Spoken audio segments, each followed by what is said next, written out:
All right, ladies and gentlemen, thank you for joining us tonight for Speed Racing Network's coverage of the Cactus 200 from Phoenix Raceway. I'm Greg Olenek here with Byron McDonald. Byron, we got 200 laps of Cup coverage tonight. How you feeling, bud?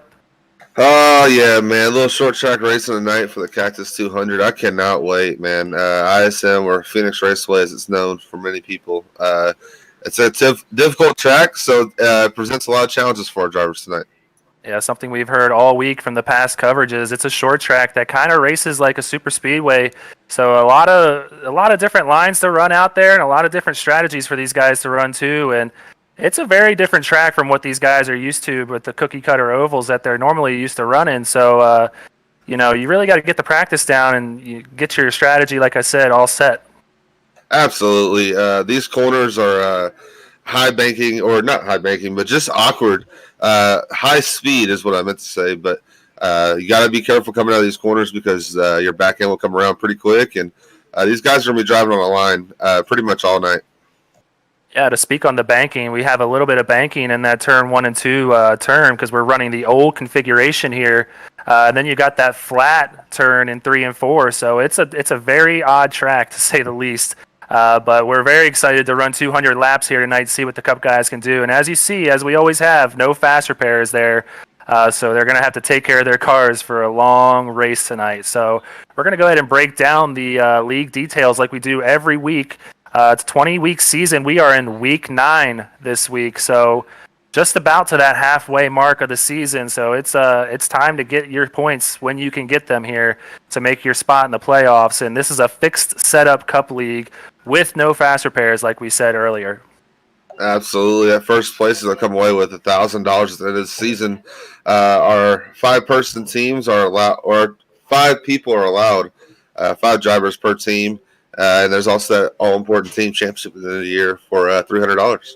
Yeah, not to skip over it, but that $15 a week entry fee is not a cheap entry fee. So these guys are taking this racing very seriously. So they want to keep that car clean and make it to the end of this race. So we're going to go ahead and jump to what these guys are racing for tonight. Right now, it's looking like that first place payout is going to be $75 to tonight's winner. And second place is going to come away with a hefty $45 to fit in their pockets, too, walking away from tonight's race, Byron.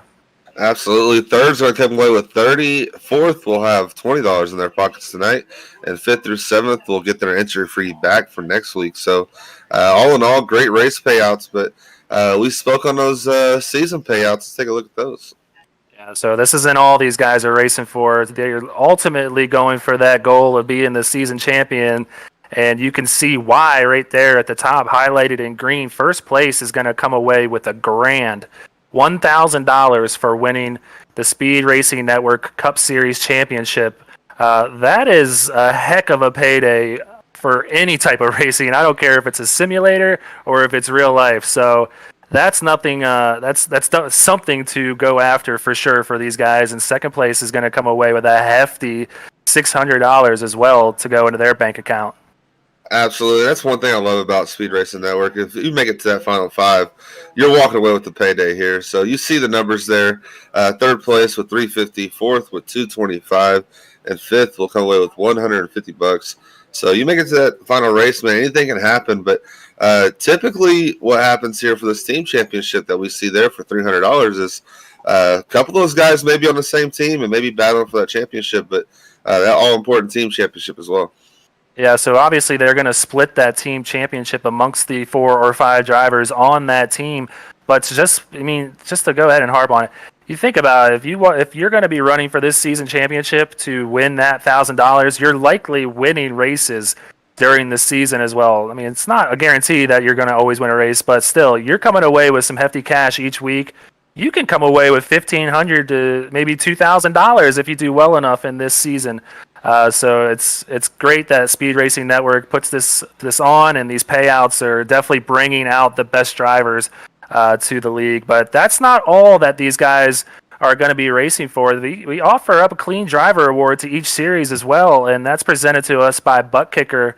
And we all know in the sim community what butt kickers are, and these are not cheap pieces of equipment, huh, Byron? Oh, absolutely not, man. I absolutely love this. They're a sponsor of ours. They're a great company.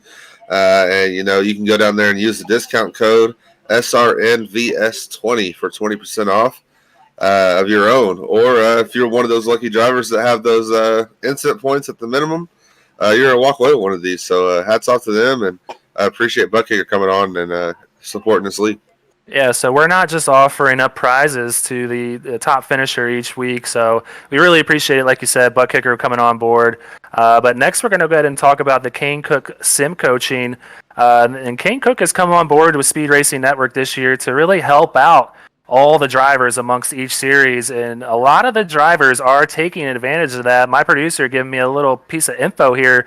Joe Ruggles down in the truck series has captured the pole position the last 2 weeks in the truck series with that coaching from Kane. So it definitely pays off in some regards, and it's showing out there on the track.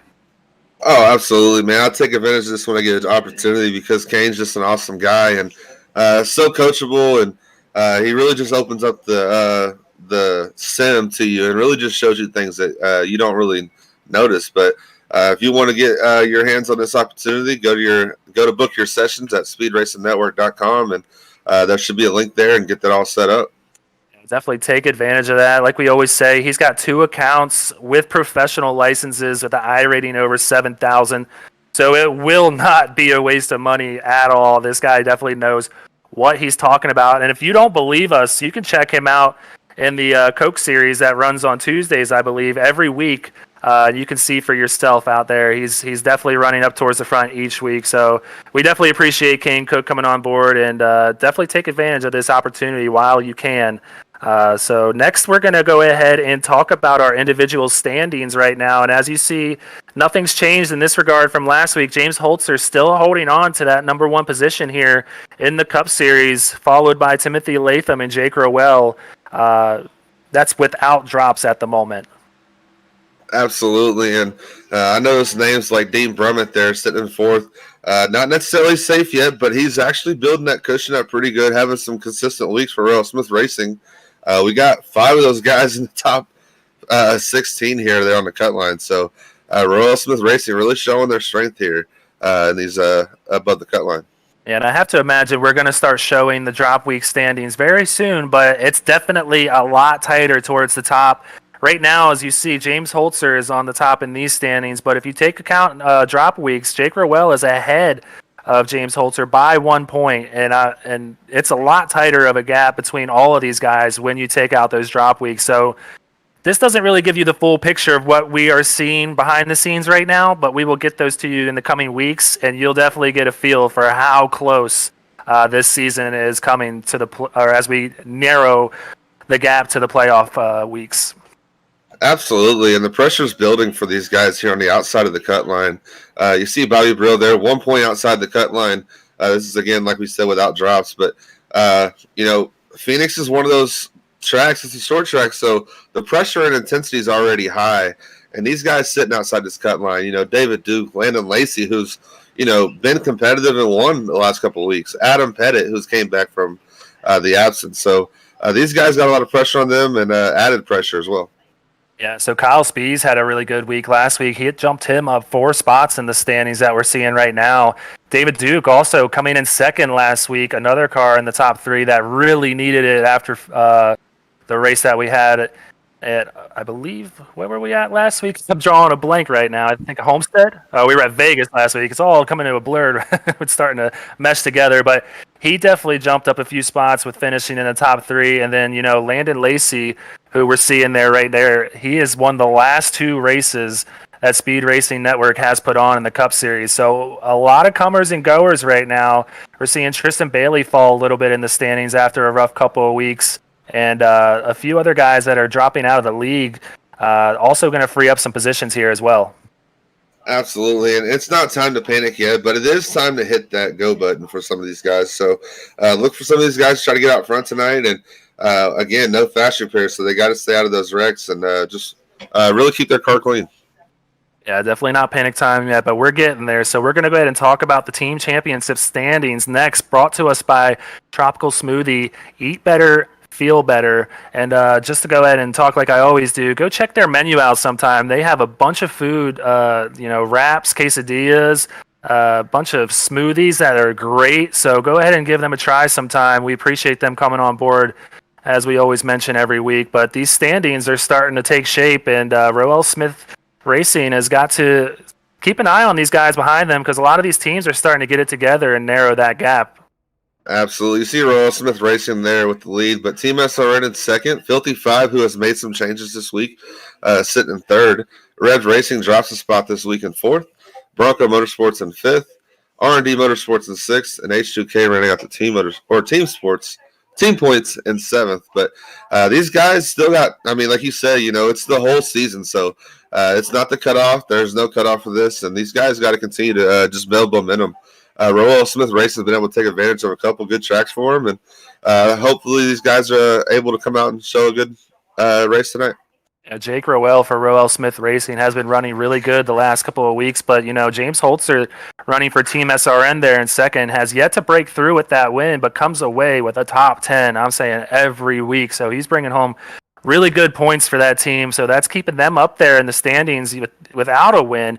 And then Filthy Five Motorsports sitting there with 4 wins, the class of the field in that regard, and that's brought mostly on by Timothy Latham and Landon Lacey winning the last 2 weeks. Timothy Latham started really hot to start the season, and now Landon Lacey, one of their newest additions to the team, has really helped Filthy Five start gaining some ground on the leaders here.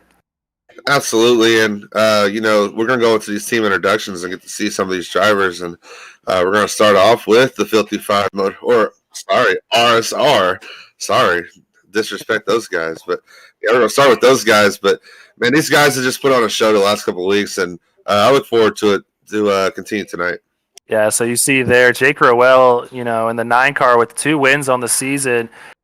He's got the only wins for RSR, like we mentioned, but any of these guys can win any given week. Jacob Smith having a little bit of trouble ever since Daytona, speed weeks. He got a 14th place finish last week, I believe, at Vegas. So getting a little bit of momentum heading in the right direction. But you see Shane Good there. He's constantly running in the top 15 at some point in the race. So he can definitely get up there as well and help the team out. And Dean Brummett, he's kind of one of the best strategists in the game. He's always an option too to strike at any time. And then Scott Healy, that 5th car there, he had a 5th place finish last week to really help RSR keep the gap on some of these guys. Absolutely, and again to mention, these guys are all in the top 15 in the cutoff right now. So that's without drop leaks, but these guys are just showing how fast they are, and they're going to continue tonight. So we're going to go ahead and talk about our 2nd place team right now, and that's going to be Team SRN, who has the individual point standings leader on their team. Like we mentioned a little earlier, as of right now, James Holtzer in that 42 is our individual points leader. So he is their main guy as far as getting points on the season for the team championship standings, but they have a lot of really tough guys on this team. And the first one that comes to mind when I see or say that is the 3 car of Bobby Brill up there at the top. Absolutely. The defending champion of Mid-South Madness from last year, Bobby Brill, great driver in his own right. Danny Setzer there in the 17 and recent addition, as well as Bobby Brill. Scott Cologne, the 23, James Holtzer in the 42, as you mentioned, and Ted Rekich, who I believe is also a great driver and really consistent. So look for these guys to kind of get on track. Bobby Brill and Danny Setzer joining them recently and really getting their feet wet to Team SRN. Find any of these guys running at the top 10 at some point in any race. And the 91 of Ted Rekich has been, kind of finding some trouble lately in a lot of these races. But he's one of those guys I look to break through and get that first win of the season, and maybe the first win of Team SRN season as well. So we'll go ahead and keep an eye on him. But next we're going to go ahead and talk about that team we were talking about, just plain filthy. Filthy Five Motorsports, and their hashtag just got filthier, and that's for one reason and one reason only. They added a new driver on board, and it's a top 5 driver in the point standings. You see that 27 of Gabriel Ellison down there just joining the team this week and replacing the 41 car of Oscar Jensen. Absolutely. That's just a great addition to this team who has really found their stride with Timothy Latham and Landon Lacey, who's coming on the last couple of weeks. You also have Kyle Spees there, who's a top 15 driver every week, and Brandon Brown, who really has just been found in difficult situations, whether it be caught up in an accident or, just really finding some bad luck. So with the addition of Gabriel Ellison, I just look for this team to take off. Yeah, this is a crazy team to see on paper.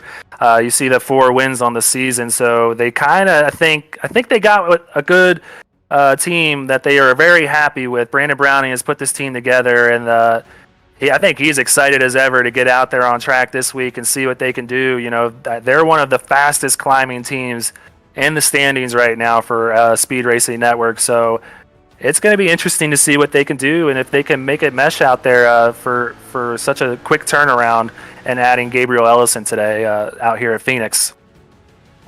Absolutely, and this is a great track to get it started off with. There's going to come down to possibly some strategy, some pit strategy. So maybe Gabriel Ellison can add something to that.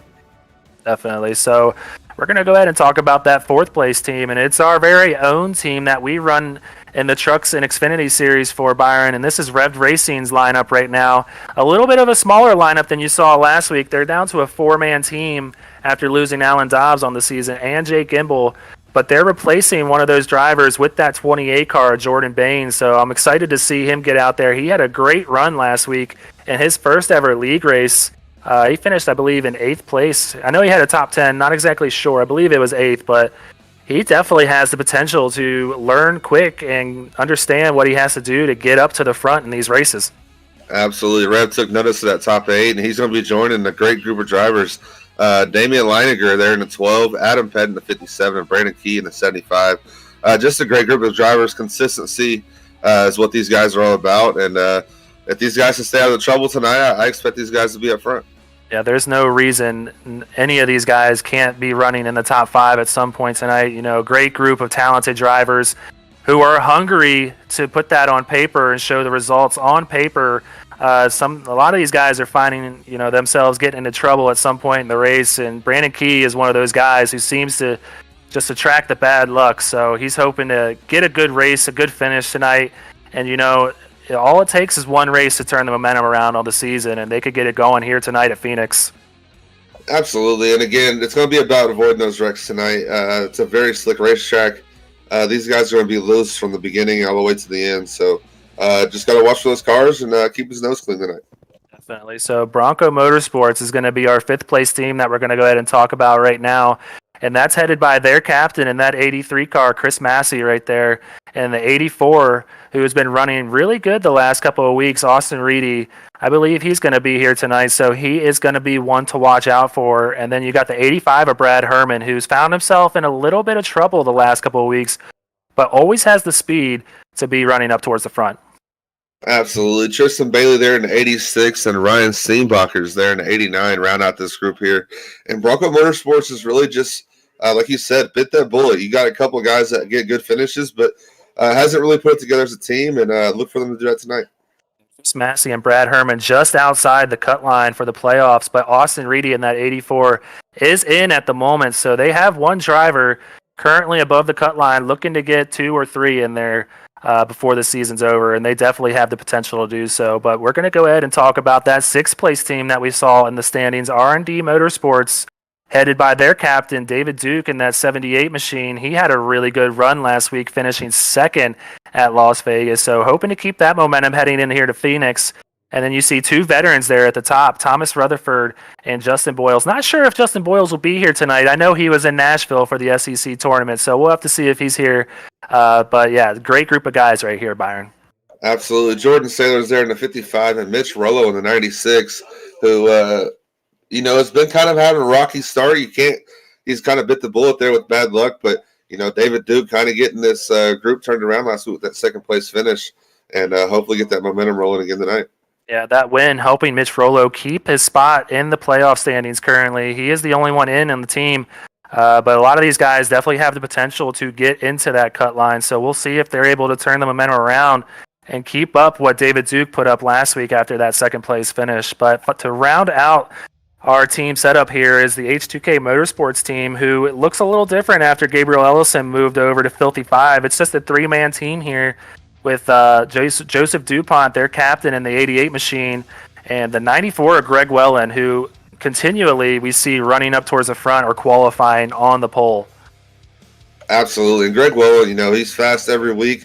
And I expect him to be out front again this week and compete for that win. But Justin DuPont there in the 88 and Michael Spangler in the 30 also bringing it home for H2K. But really just looking for some drivers. Unfortunately, they lost one and now they're down to 3. So really these other 2 guys stepped up and be up there with Greg Welland. Yeah, Greg Welland inside the cut. It's good to see Michael Spangler here this week. Maybe he can get a good run for H2K, kind of give them some points in the team standings. But we're going to go ahead and move on to our independent drivers before we get out there on track. Not as many as we're accustomed to seeing. And I'm not sure if the previous 2 races, with how wild they've been, to say the least, has kind of scared some people off. But we're going to see 82 Greg Joyner out there. He's going to be moving up from, I believe, the Xfinity Series. He runs out of Bronco's team, and he's going to be working with those guys tonight in the 74 of Joshua Ballier, who is another independent driver we see here week in and week out. Absolutely. And these guys, just because they're independent doesn't mean they won't be up front. So I think a lot of the numbers are down just because it's Phoenix, but we'll see how these guys go. And you got the Xfinity winner, Rhett Tucker, from Thursday night, going to be moving up as well. Yeah, he kind of stole one, to say the least, from Jake Roell after he led about 130 laps in the Xfinity Series race, but pitted very late, and a lot of guys stayed out, putting Jake behind an 8-ball and not giving him enough time. But Rhett Tucker ran great, not to take anything away from him. He was running at the top 3 all night, so he can definitely make it happen tonight as well. We'll see how he does. But we're going to go ahead and take a look at our qualifying standings, and you see right there the man I just mentioned, Jake Roell, taking the pole, and Mitch Rollo to his outside in second place. Absolutely. You got Jacob Smith there in third with Rowell Smith Racing, Gregory Joyner in fourth as an independent. Yeah, James Holtzer, our individual point standings leader, is going to round out our top 5, and Rev Racing, the first guy from Rev Racing, Damian Leiniger, is going to be in 6th tonight. Dave Brummett there in 7th for Rowell Smith Racing, and Scott Healy also in 8th for Rowell Smith Racing. Another Scott, and 9th, Scott Kalal for Team SRN, and rounding out our top 10, Timothy Latham for Filthy Five Motorsports. Shane Good, another Rowell Smith Racing car in the top 12 there in 11th, and Ted Reckich for Team SRN in 12th. So there you see it, our top 12 there. We're going to see what these guys can do once this pace car pulls off. But in the meantime, before they get going, Byron, we've been doing this the last couple of weeks, and I don't think either of us pulled out the win last week. So I'll give you the first dibs again. Who are you going to take tonight? I'm going to stay away from Jake because I know that's your pick. So I'm going to stay away from Jake. I'm going with Mitch Rollo to get back on track tonight. I see him there sitting in second. That tells me he has speed. I know he's consistent and can save some tires. So I'm going Mitch Rollo to get back on track tonight in that Flavor Bomb 96. You're going to let me take the low-hanging fruit, huh, and take Jake Roell? I'm going to have to take you up on that. I can't pass up on the man. How about you give me the field? Let's just make it fair. All right, I'll take Jake Roell versus the field. We'll do it. All right. You know, he dominated on it Thursday in the Xfinity Series race, and he has said himself that he loves this track, and I know he wants to make up for that 6th place finish that he got. So they're rounding. It's a quick pace lap to pull out of the pits. As we said, this isn't the normal configuration. This is the older configuration that we saw before they changed it recently. So this start-finish line is here on this straightaway as the pace car pulls off, and Jake's going to take him to the start-finish line, and we're underway for the Cactus 200 at Phoenix, Byron. Absolutely. Got a great jump there. You see him move to the outside and get that preferred line, but he's got some speed there, man. Great jump for Jake Roell. Yeah, we had all 5 RSR cars qualifying in the top 12, so we're going to have to see if they can get up towards the front and run with Jake. But he's starting to make a little gap as we head to turns 3 and 4 here for our first lap here at Phoenix Motor Speedway.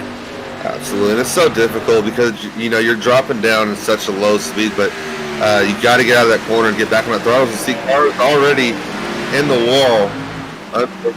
No caution. They're stacked up back there, but there's no caution on the track, unfortunately. We're going to see if our admins here can get us yellow.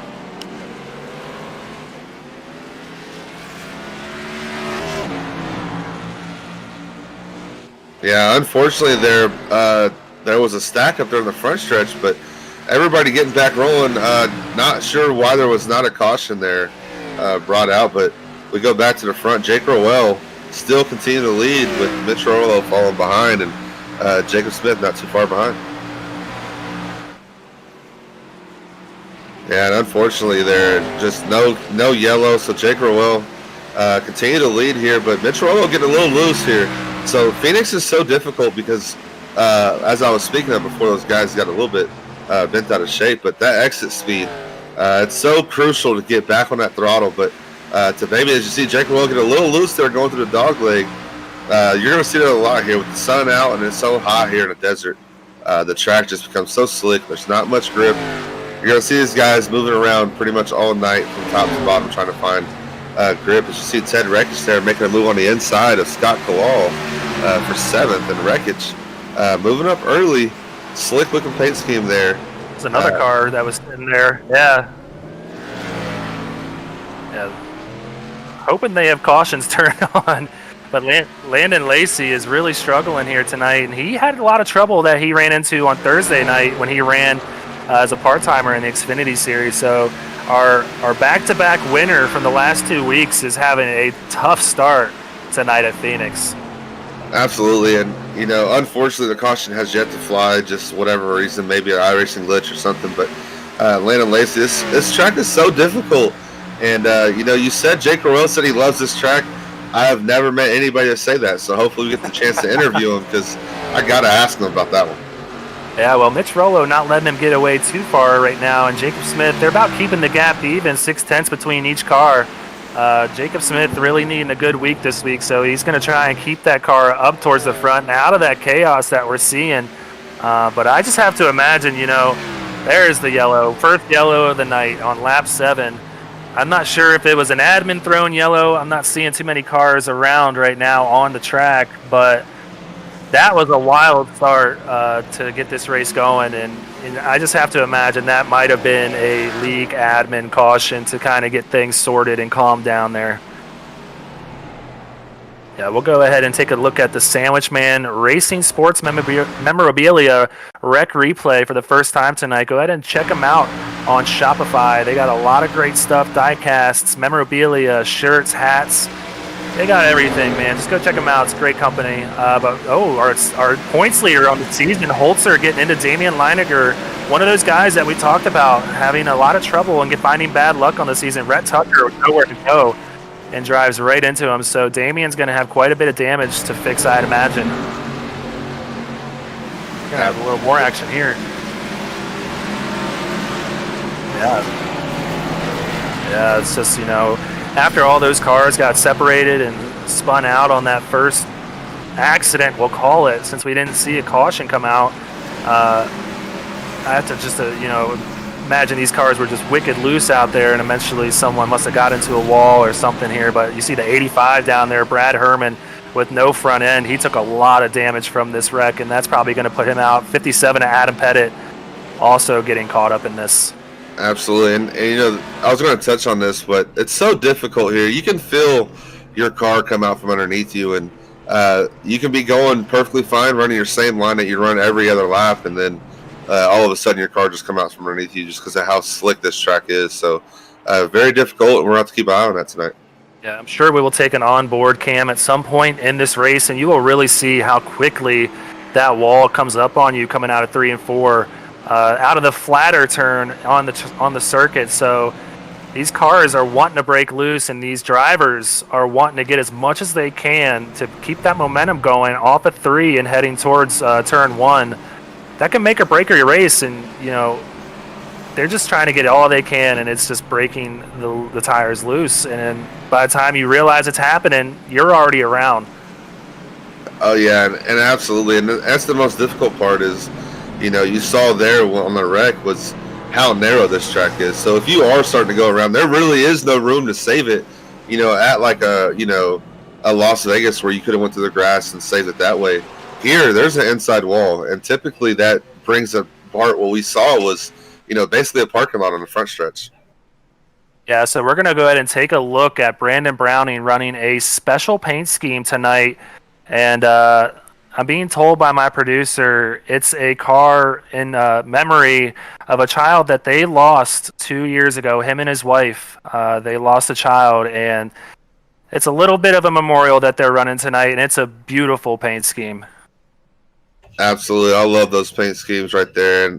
And that one's just awesome, man. Unfortunately, got a little bit of damage there, but you see him getting back out there on the track. Hopefully he's able to recover from this and get that thing out front. To imagine he's going to be fired up tonight, and he's going to want to keep that car up towards the front. And it's a short track, so this damage shouldn't put him back too much. So definitely, I'm kind of pulling for Brandon Browning now that I know that. So I got my pick in Jake Roell running up towards the front, but man, I got a soft spot in my heart for them right now, and my thoughts and prayers go out to them after losing their child 2 years ago. That's a terrible pain I can't imagine. Absolutely agree, and the sentiment I'm sure is echoed across Speed Racing Network. So hats off to him and that awesome paint scheme tonight. So you see Jake Roell, after all the drivers go in the pit after about 7 green flag laps, Jake Roell is going to come back out in first with Mitch Rollo back to his outside. Not much of a shakeup here, except you see Greg Joyner running up there in fourth now and Scott Healy up there in fifth. So RSR is coming to play. They're all on that inside row, and Jake Roell is going to have the control here, and he's going to be able to go whenever he wants, and he gets a good jump. And he must have been talking to Jacob Smith right there, letting him know when he's going, because Jacob Smith got a really good restart too, and he's going to be right there on the inside of Mitch Rollo in turn 1 and 2. Absolutely, that's huge for Jacob Smith because he's able to possibly bring his teammates around with him. But Mitch Rollo fighting hard on the outside gets clear. Yeah, we see Scott Healy under attack. He's trying to get past that 82 car of Scott Healy, but Timothy Latham, a normal name we're seeing running up towards the front, he is on his way after qualifying 10th. He's already up to 5th, looking to get that 4th place position. He's always running up towards the front week in and week out, running for Filthy Five Motorsports. Absolutely. You see him working that high line. Something they did today, but we don't have that PJ1 out here, so I wonder how much grip he has up there on the track, up there on the outside line. He got really close to cutting off the 64's nose there and possibly hurting his night. And but luckily Scott Healy, I think, saw him and kind of gave him the benefit of his doubt there. But these guys are going to go single file here and kind of get sorted out. As you see Ted Rekich up there too. We're 2 by 2 back here with Jordan Bain, and I believe that's Chris Massey in the 83, and Holtzer, our individual point standings leader. He's trying to make up some ground after getting caught in that last caution. Absolutely. It's so difficult to pass here. You have to set it up, typically one turn before. So you'll see these drivers pull up to these bumpers and really set those passes up, but you got to be meticulous and on point because at any point your car can either get loose or that car on the outside can do the same. Yeah, so we're starting to see a lot of comers and goers right now, and a few names I want to go ahead and throw out. Joshua Ballier is having a good night so far after starting 20th. One of our independent drivers back there in that 74 machine. He's up to 15th, so he's definitely heading in that right direction. And Kyle Spees started 26th. He's up to 20th. He finished 3rd last week after not having a top 10 finish on the season. He is definitely looking to keep that momentum. Oh, we got the 83 of Chris Massey for Bronco Motorsports, looking like he might have got loose or something out of turn 4, heading into turn 1, losing a lot of ground. Yeah, absolutely. Luckily for him, yeah, he lost the ground, but looks like he's able to keep it going. So typically that ends in a bad situation. But you see Ted Rekich there get a little bit loose going to the outside. Yeah, I think Massey made the right call there to get down on the track and just keep that car clean. We still have 183 laps to go, and it's really just going to be all about making it to the end. You can't win it if you ain't in it. So we're going to go back up towards the front, and Jake Roell is starting to pull away from our second place car. His teammate, Jacob Smith, who was able to get past Mitch Rollo, who's now in 3rd. Absolutely. He's just putting down hot lap after hot lap, man. He's just continuously pulling away right now, but familiar face there in the rear view mirror getting by Mitch Rollo, and I'm sure he's happy to see that. Top 3 running very similar lap times, all within 300ths of each other, so I think that gap's going to maintain itself for now. But Jake Roell is one of those guys who, like I said, knows what he's doing. But we got some good racing back here. Shane Good in the 24 on the outside of David Duke, who is another one of those drivers who hadn't had a really good finish on the season and pulled out a top 3 in Vegas. So he's feeling lucky, and maybe he can keep that momentum going into this week as we see Brandon Key trying to get a line on him on the outside, who's another one of the drivers that continues to find trouble each week. And he's just trying to keep that beautiful car clean and finishing at the end of the race. Absolutely. And David Duke, you see there, trying to get into the top 10. Continue that luck from last week as Timothy Latham now moves in the 4th and trying to get past Gregory Joyner. Definitely. So they got a lot of good racing going on back here. But I have to imagine one name that I'm seeing that is in the top 15, but he's at the very back, is James Holtzer, who's running 14th right now. We saw him get caught up in that accident, and he kept the car clean for the most part from what we're seeing. He is going to be hungry to get up towards the front, because right now he's just watching Jake Roell pull away from him and close that gap on the season standings. Absolutely. And, they probably feel like they're safe as far as the cutoff, but, that there's pride coming home with that first place finish at the end of the season. So he's definitely going to be on the move here. Yeah, absolutely. And if we're talking drop weeks, Jake Roell does have the lead on him by 1 point. So these guys are neck and neck, and he doesn't want to let him get away too much. So these guys are really starting to single file out, though, after I think what was a chaotic start to the race with no caution coming out on what looked like a Phoenix parking lot, like we like to call it. But yeah, we're going to go ahead and try to keep an eye on, see if we have any more trouble out there on the night. Absolutely. And the difficult part there is you saw, he was riding right behind that guy over and over again. It's so difficult to pass here, but Jake Roell has no worries about passing right now because he's coming up on his lap car, but he's pulling away from this field. He definitely knows what he's doing, and like you said, you don't hear too many people say that they love this place, but Jake definitely has a passion for Phoenix International Raceway. He knows something that these guys don't know. But Landon Lacey parked on the inside there in the dog leg. That's not going to be safe, because a lot of these guys will. Whoa, he just got loose coming back up on the track and took out David Duke. That's definitely going to bring out the caution, our second caution of the night. Unfortunate there for Landon Lacey. It looked like he may have downshifted on accident and spun back up into the field.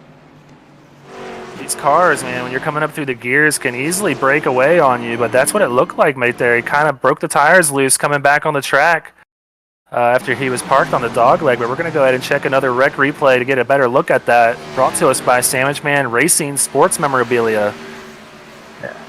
Yeah, he just loses it on the dog leg and kind of parks it here for a second. Okay, he spins it out. He's going to have to get it turned back around here. And he's going to pop her back in first. And before the caution can come out, he's going to collect David Duke.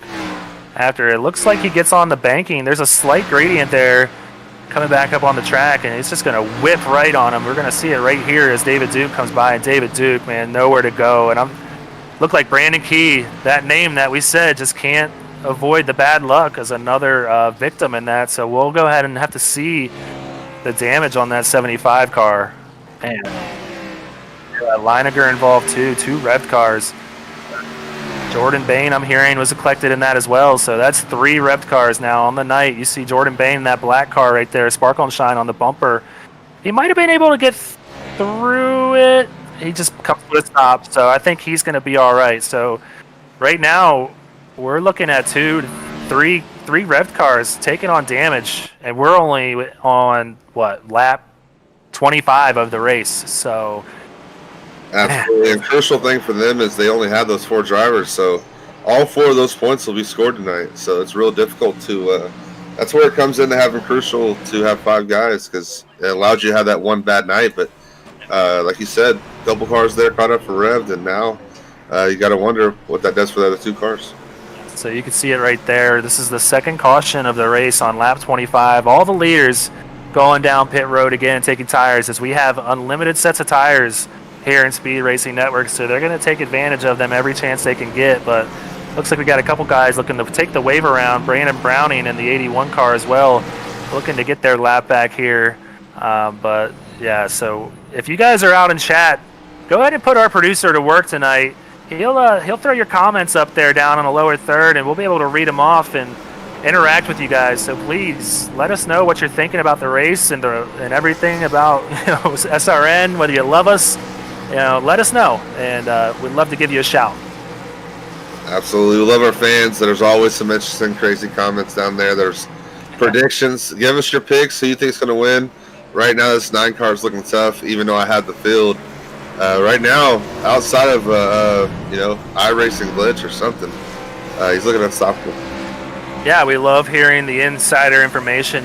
When we were in Fontana's, I forget who it was exactly, but somebody gave us the insider info that Austin Reedy is one to watch So, let us know if you guys have any intel on these guys or what's going on. If you guys are spotting for them or just, good friends, let us know. But right now, Devin Zimmerman, you see him down there, or Xfinity regular in the 33 machine saying, wow, we're really close for the 74. I think it's been a lot of close calls for a lot of these guys about halfway back in the field and onwards back. So it's you're just trying your best to keep that car clean, huh, Byron? Absolutely. You touched on it. A little bit of damage here won't hurt you.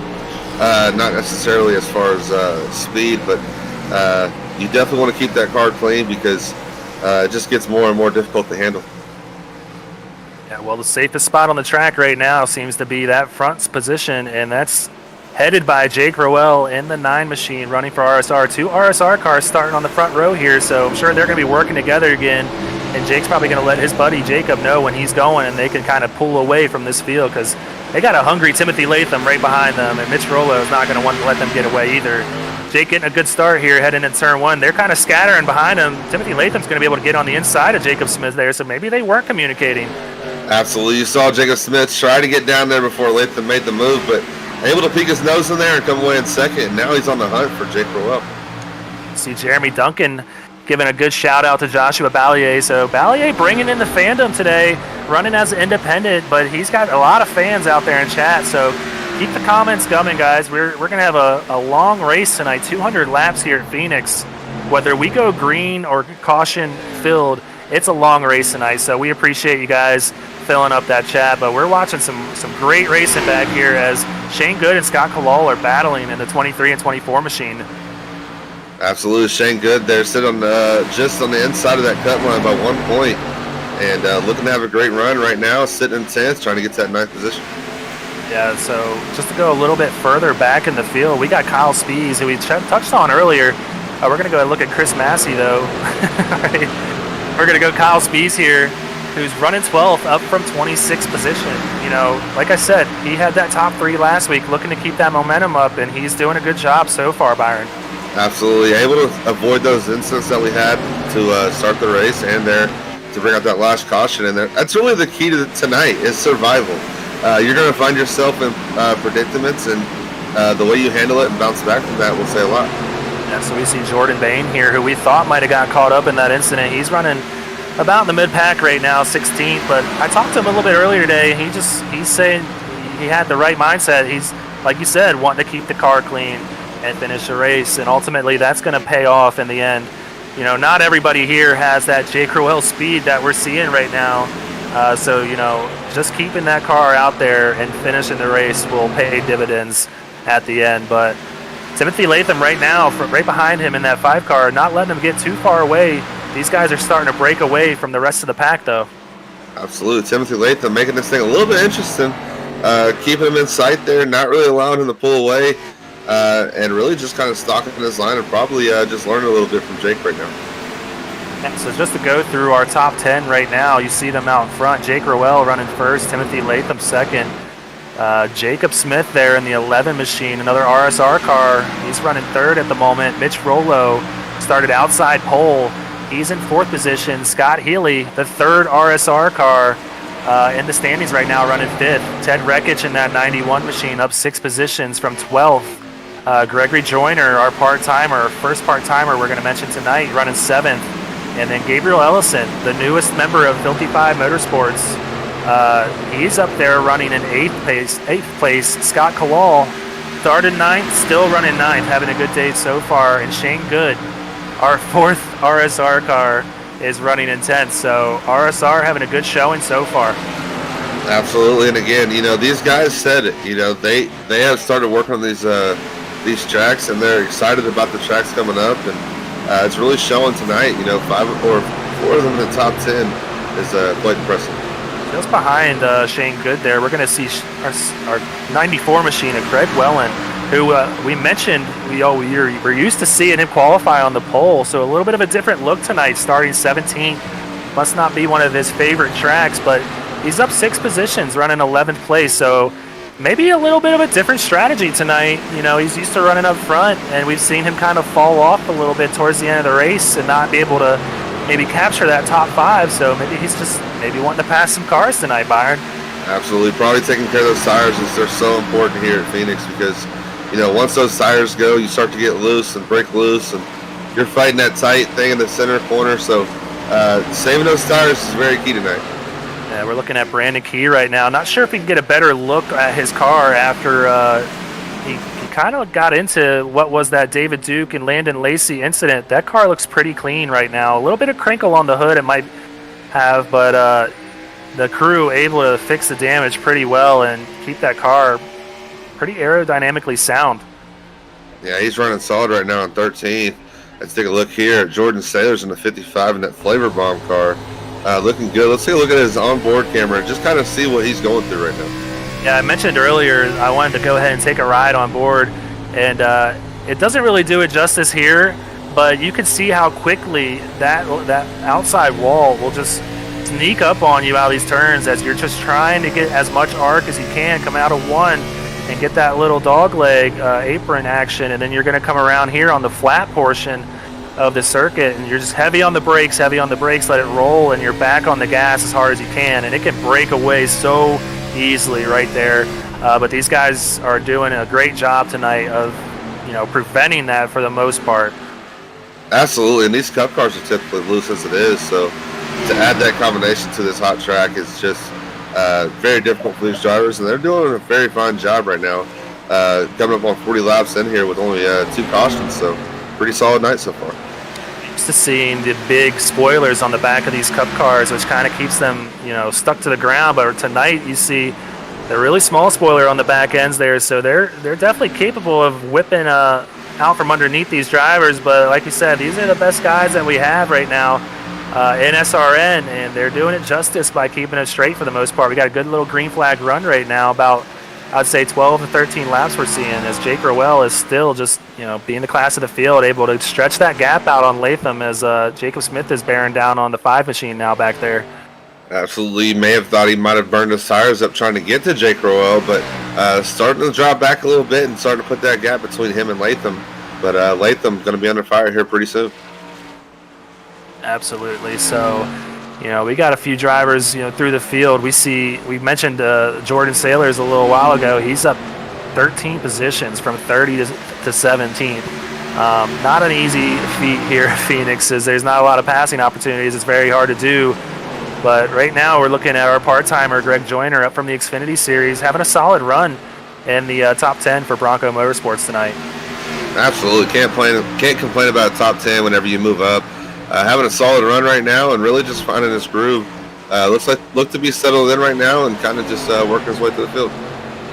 This guy's kind of single filing out now, getting a little bit stretched out, a little bit of distance between each car, so we're not seeing too much racing action. But as I say that, Kyle Spees is going to be looking to move into the top 10. He's making a move on Scott Kalal back there. He is steadily climbing up and through the ranks, through the standings tonight, up 16 positions now if he's able to complete this pass on that 23 car. Absolutely, and it's so difficult to make that pass quickly because you get that run on the outside coming out of that dog leg. So you got to time it correctly, and you got to, like I said earlier, you got to be precise and make the move. Yeah, it's a good-looking car he's got out there. It's always hard to keep track of Kyle Spees. I feel like he's got a different paint each week, but each week he brings a great paint to the racetrack, and he's going to Speed Racing Network line on the side right there. It might be. We're going to go ahead and say it is, even though we don't think it is, but we love our lion at the top of our broadcast, and he's going to complete the pass here on Scott Kalal as he moves into the top 10. And I mentioned it a little bit earlier, before last week at Vegas, he hadn't had any top 10 finishes, and then he comes home in third last week, and he's steadily moving his way up through the field as he's going to be putting pressure on Greg Joyner here shortly for that 9th place position. Absolutely, and again, like you said earlier, it takes one race. Each driver has their track that they circle on the schedule as the one that they want to have a good race at, and he's having a good race tonight and really just keeping it rolling from last week. Yeah, I put a big circle on my schedule because I want to have a good race every week, but it's really just dependent on how good a finish you put out there and whether you can stay out of trouble. But we see right now Brandon Key and Dean Brummett just battling right now for that 12th place position, and that high line's kind of the line you want here in 3 and 4, as you can pinch that car on the inside and keep your speed up as you come off of 4. Absolutely, and you have less of a chance to spin out. You get down to that dirt and that debris down there on that apron.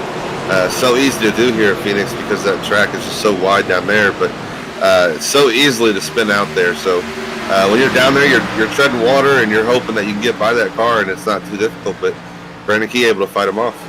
Yeah, there's a lot of spots on this track that can just really sneak up on you. But right now, nobody is surprised here. Jake Roell just pulling away as he's about a second and a half ahead of our second place car back there, Thomas Rutherford. And then just behind him, Jacob Smith, our top three on the night so far, seeming to be the class of the field as Jake Roell is going to come up here on David Duke, who definitely lost his front end after that Landon Lacey incident a little bit ago. Yeah, unfortunately to see David Duke there getting passed by Jake, but he's had a solid race last week and was hoping to keep it going, but unfortunately caught up in that last incident and really just trying to get it every point he can. But Jake Roell right now, class of the field, pulling away and really just being consistent, but Timothy Latham kind of coming into that shot there, maybe trying to find a little bit of speed and picking back up.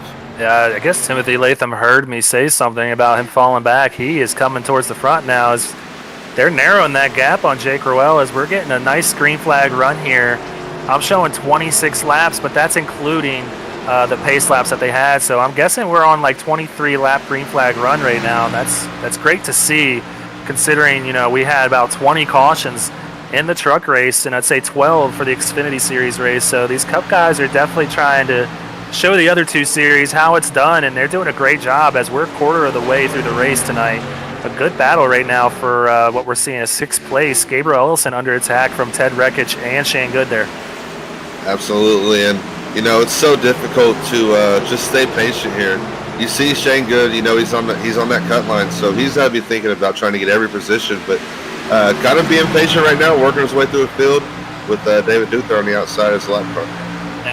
We'll just talk about David Duke real quick. I know he's not in contention for a good finish tonight, but I just love seeing, it just shows his veteran wit that he has. He knows that he needs to continue running laps out there, even though he is well off the pace. We're going to see a lot of incidents tonight.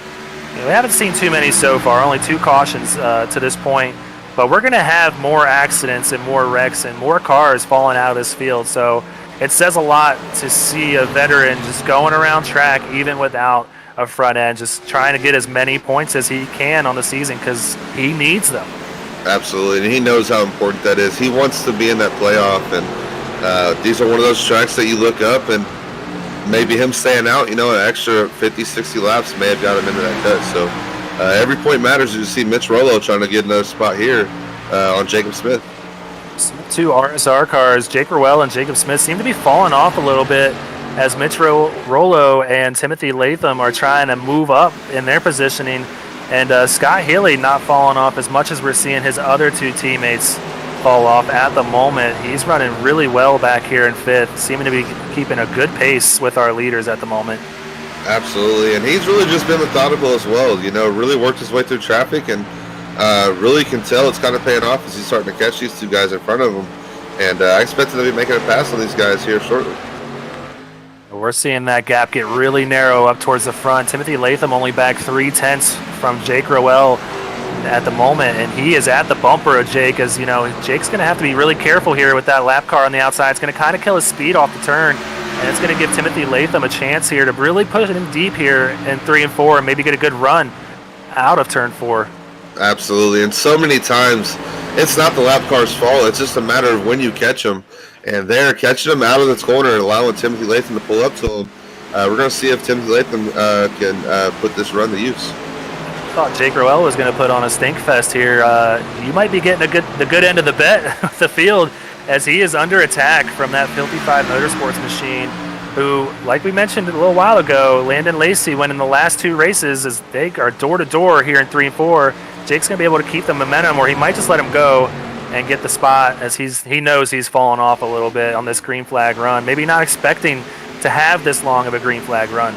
Absolutely, and you see him just shaking there a little bit, coming off of 2 earlier and then there in 3 and 4. So seems to be fighting a little bit of loose condition, may have burned those tires up a little bit too early. Imagine it gives Timothy Latham even more fuel to the fire, just knowing the momentum that Filthy Five Motorsports has right now. with those last 2 wins in Vegas and Auto Club, and they know that they are chasing down RSR and are within reach of taking that lead within the next couple of weeks if they keep these finishes up. And right now he is just pulling away from Jake Roell. He's opened the gap up to 7/10 after 1 lap. Absolutely, and he sees those guys up there running in the top 10, and he knows how important that lead is. So he comes up here, gets this lead, and now Jake Roell kind of falling off a little bit. You got to wonder, as Mitch Rowell got by Jacob Smith there for 3rd, if Mitch Rowell's going to be able to run him down. Yeah, so Timothy Latham having a good run so far.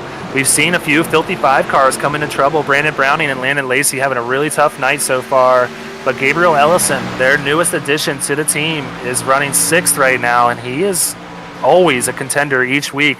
But you see the gaps there just widening out lap after lap. Timothy Latham has just, that's over Justin Boyles, so we apologize. But, you can see it on track. Timothy Latham is pulling away. Here we go. Now we got the gaps from, he's got a 1/10 gap at lap 55, and then he stretched that to 3.5 tenths.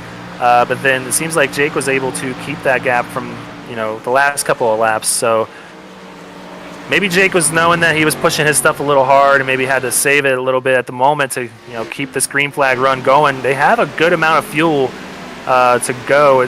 I'm not sure the entire pit window. I should have checked that before the race started. But we'll get that to you whenever we can figure that out. But right now, they have a really good green flag run going on at the moment. 34 laps, I'd say. Absolutely. You see a couple of our independent there, Josh Valier, dropping back a little bit.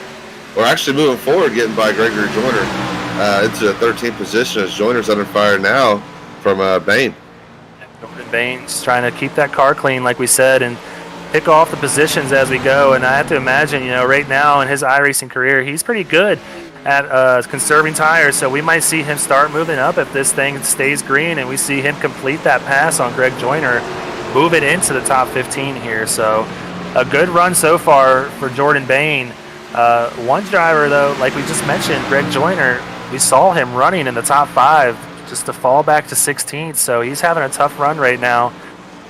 Keeping the car clean and running part-time for Bronco, but we are going to have a yellow flag. Our 3rd yellow of the day. Ted Wreckage parked on the front stretch there. We're going to have to go back and pick our rec replay to see what happened. Looks like he kept the car pretty clean. Might have been a self-spin there. One car incident looked like. So our 3rd caution of the night, and the rec replay brought to us by Sandwich Man Racing Sports Memorabilia. Like I said earlier, check them out on Shopify. They got a lot of great stuff. So we're going to go ahead and take a look. Yep, just as I thought, the 91 machine just broke loose on those hot tires and was able to keep it off the wall, and everybody was able to keep it off of him. So no damage for anybody here, but that's definitely going to lose some positioning for Ted Wreckage, which is not what you want. Absolutely. But again, I will take the lost position over the fact that he kept it off that wall, considering how narrow this track is and those cars flying by. So hats off to him and great driving, but yeah, able to keep it clean. And now we restacked the field, and you got to wonder, Jake Roell has that short run speed. What does Timothy Latham have for him? 10 out of 10 for the save on Ted Wreckage's part. It's really hard to not let go of the brakes and kind of let the car roll, thinking that's what you're supposed to do. So great job on locking him up there and keeping him off the wall. But we're going to have green flag pit stops here as Timothy Latham leads them down. We're going to see who can get the best pit stop and maybe pick up some spots here.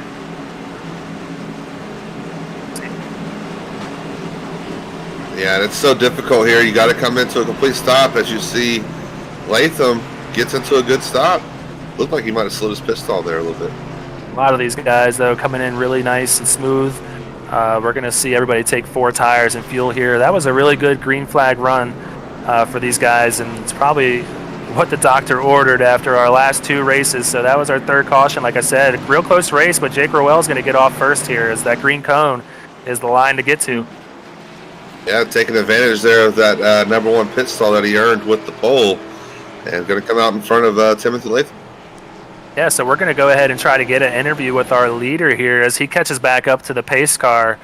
We might let him do that first so he can figure it out. But no, we got him right now. Jake Roell, Greg Olenek, Byron McDonald here in the booth. Having a good race so far. Tell us what you're seeing out there.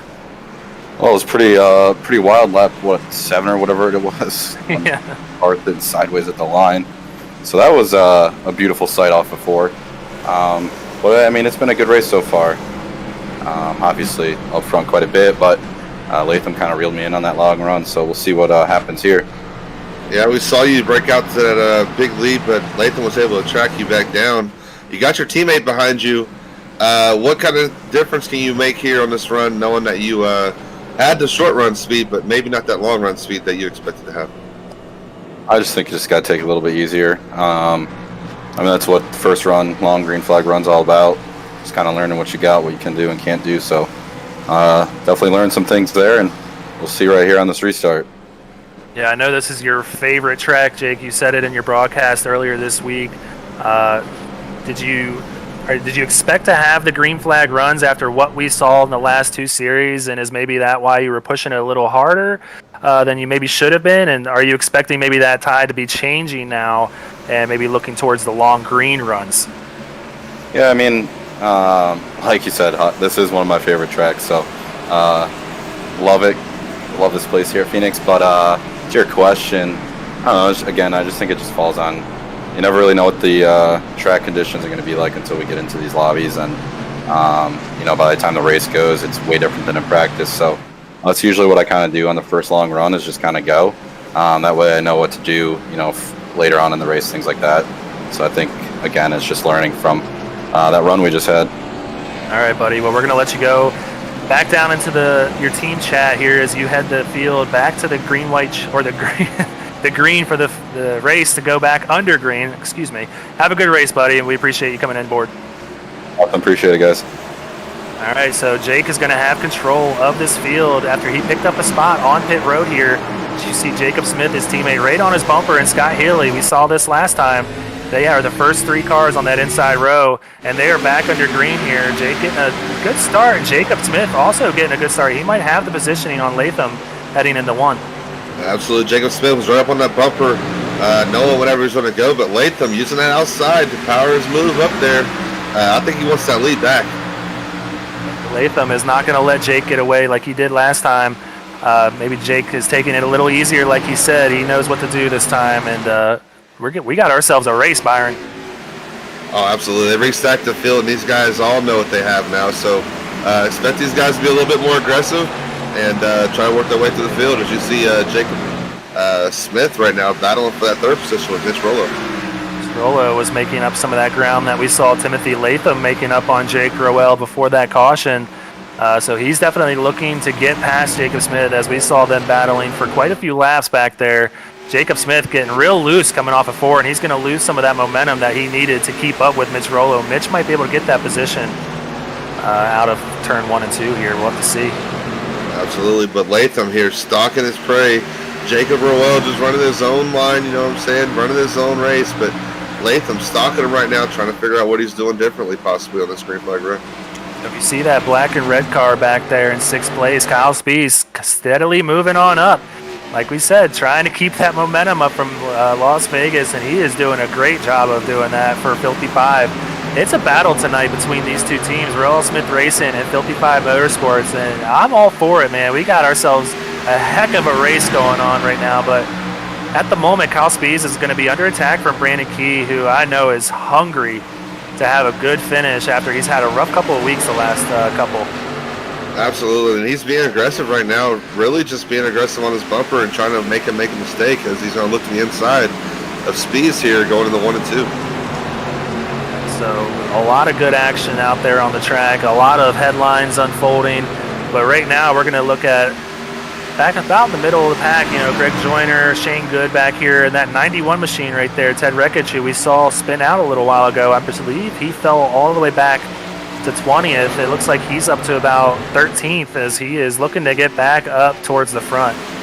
Absolutely, and that's so difficult to do, and especially here at Phoenix, because like you said, it's so difficult to pass here, but he's got to be patient. He's also got to try to save those tires, but he's got to know in the back of his head that he was right around that top 5, top 10 area, and he wants to get back up there. It's hard to be patient when you know how good a car you got, so he's got to be really careful to not melt those tires down here in the desert, as he is looking really loose, but getting a good run on Jordan Bain here going towards the start-finish line. We'll have to see and check back and see how his progress is moving forward. But right now we still have Jake Roell. He's about a half a second lead over Timothy Latham, that same gap that we saw him stretch a little bit a while ago on the beginning of that last green flag run. Jake is able to stretch out that lead, but Mitch Rollo is not letting these guys get away there in third.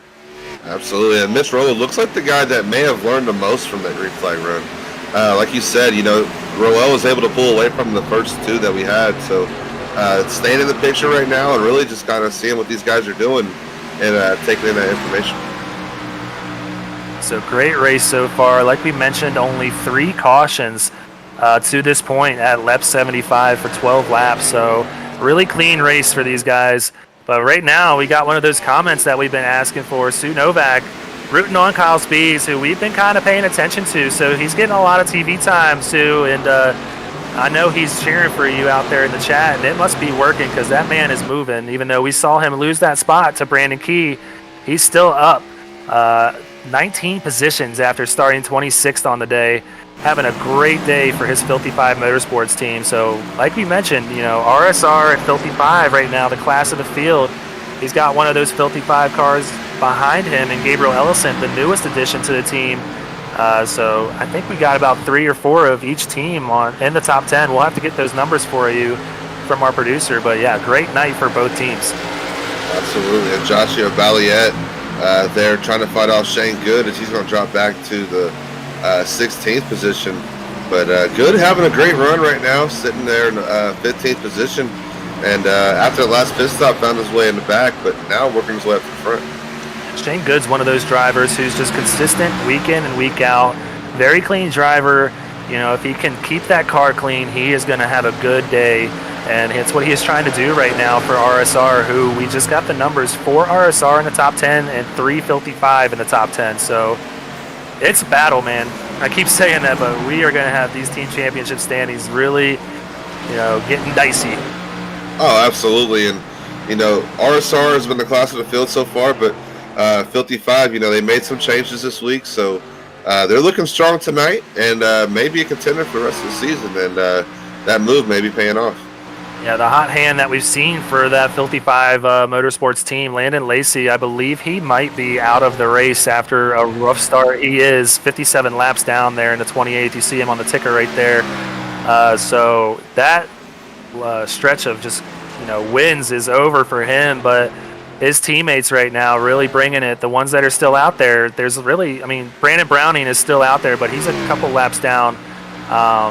So really not a contention, but the ones that are all in the top 10. So this team has the ball rolling. Oh, absolutely. And, it just continues to show just how much they work here, because this is not an easy track.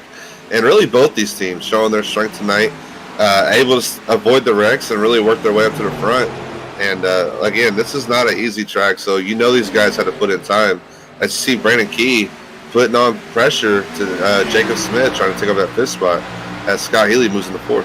Yeah, these packs are kind of separated. You see the top 3 kind of pulling away, and then the next 3 right here running for 4th, 5th, and 6th. It's a battle at the moment. Brandon Key putting a lot of pressure on Jacob Smith, getting that nose right to the rear quarter panel there and trying to break it loose a little bit. He's going to get a run on the inside and potentially pull off this position for 5th, and Jacob's going to let him go and have it, and Brandon Key is on the move. Absolutely finds his way moving up into that top 5. Yeah, it's one of my favorite cars on the track, so it's good to see that car running up towards the front. And I know Patagonia loves seeing that car run up towards the front. And, Brandon Key really needs this finish today, so I know he is just keeping his fingers crossed, and he is trying to get to that safe spot. Like I mentioned, it seems like the leader is in the safest position on the track, and he is trying to get to Jake Roell.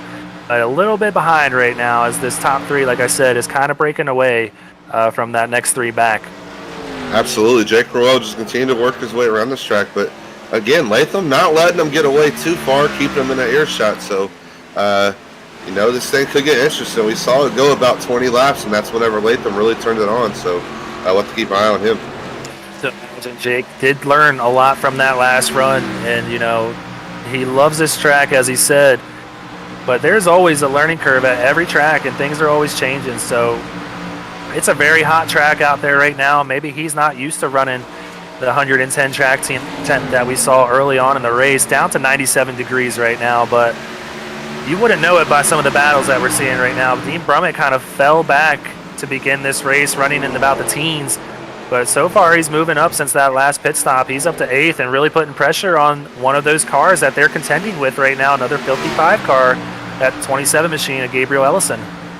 Absolutely. Dean was able to avoid that early incident, but really just kind of recovered and finds himself here in 8th, and really can't ask for much more, but he's actually putting some pressure on right now and looking to get that 7th position from Gabriel Ellison.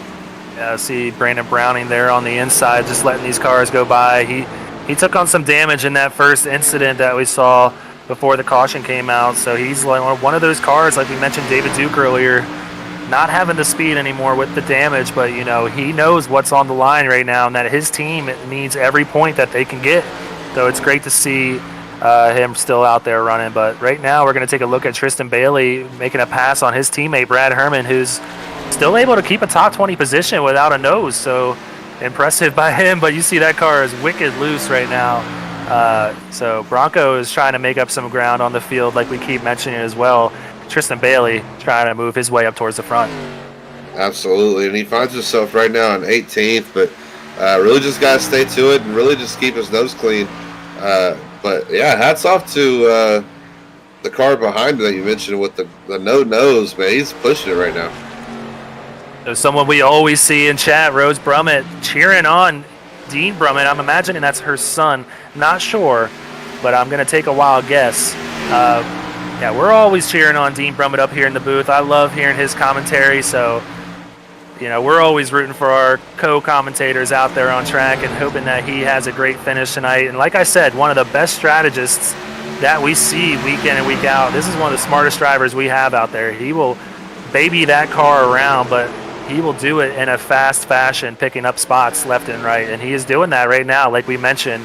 He was running about 14th, 15th, and now he's up to 8th and picking up spots, and he's got his teammate Jacob Smith right in front of him and Gabriel Ellison, potentially 2 more spots to pick up for the man. Absolutely, and he's so consistent, and this is what what Phoenix lends to, is those consistent drivers that can put down that consistent lap, and Dean Brummett has proved that time and time again that he's one of those drivers. Yeah, so 4 RSR cars now in the top 8, and I believe we still have 3 in the top 10 for Filthy Five. So that's our main headline storyline unfolding right now. We got a battle as we're about halfway through this season for Speed Racing Network's Cup Series, and they know that $300 is on the line. You see Jacob Smith get really loose in the middle of that turn. He is struggling right now to keep that car up towards the front, but we just mentioned RSR. You see Jovi Sagiped right down there, one of my favorite guys to race with. So Jovi's throwing out a shout out to RSR. Their new team, they used to be H2K, and then RSR just picked them up, and they had a great run this week at Phoenix. So the RSR Cup team looking to replicate what the RSR Xfinity team was able to do out there on track. Absolutely, they're putting on a good show right now, but you see Kyle Spees here in 8th. As we're going to go up here to Jake Roell, getting a little bit loose there going through the dog leg. Man, he's just so fast right now, but we're going to see here if Lakeland's able to pick him back up.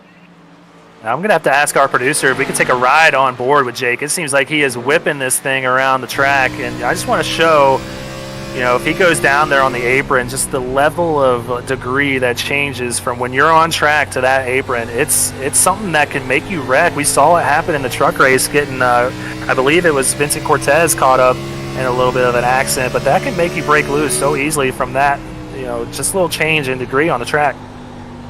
Oh, absolutely, and there's speed down there because you're cutting the track, but you see him fighting that wheel coming out of 3 or 4 because it's so flat. Yeah, so this is the viewpoint from the safest spot, as I like to call it, the lead position right now. He's got a nice 2.5 gap, but I just looked up about 2 laps ago, and that gap was about 2 seconds. It seems to be shrinking at times, so there's parts of the track where Latham is a little bit faster than Jake, but Jake is faster at the other half, so it's kind of evening out right now, but he is just whipping that thing around, and I believe he definitely took some notes from that last green flag run.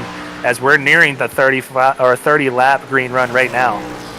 Absolutely. And you got to think these guys are starting to want some tires. And really, you know, they got the first run under their belt, but really starting to see what their cars have now, knowing that they had that knowledge from the first run. And like you said, Jake Roell put it to use. Yeah. On Thursday, from my experience, that we had about 50 laps or a little bit more. That's when we pitted on our green flag run, you know, to go to the finish. So I'd have to imagine that they can at least make 50 laps on a fuel run here. So we might be looking about halfway through their fuel run. And all it's going to take is that first person to go down the pits, and we're going to see a huge difference in speed. We saw it on Thursday when Dylan Patterson kind of pitted a little bit earlier than Jake and was able to take that lead by a little margin. He picked up about 6 seconds though on Jake, but that difference pays off or evens out when you have the fresher tires coming out of the pits. So it's a big strategy game that we're about to see right now. Absolutely. You see the comment there from Robin Browning, number 48. I know today's been rough, but you got this. I love you. So again, running with a heavy heart tonight, Brandon Browning, but sitting there at 24th again, able to pick off positions because he's staying in it. So hats off to him for staying in it tonight. Beautiful car. You know, it's a beautiful sentiment for a child that they lost 2 years ago, and I just hate saying that.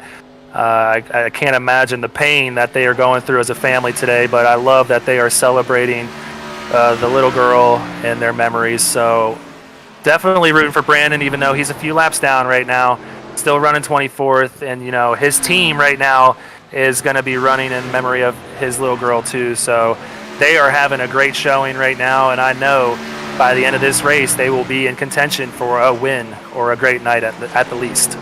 Absolutely, and Timothy Latham continuing to track him there. But, you know, Jake Roell is going to come up on this lap traffic, and that's what we saw last time that allowed this gap to kind of close up.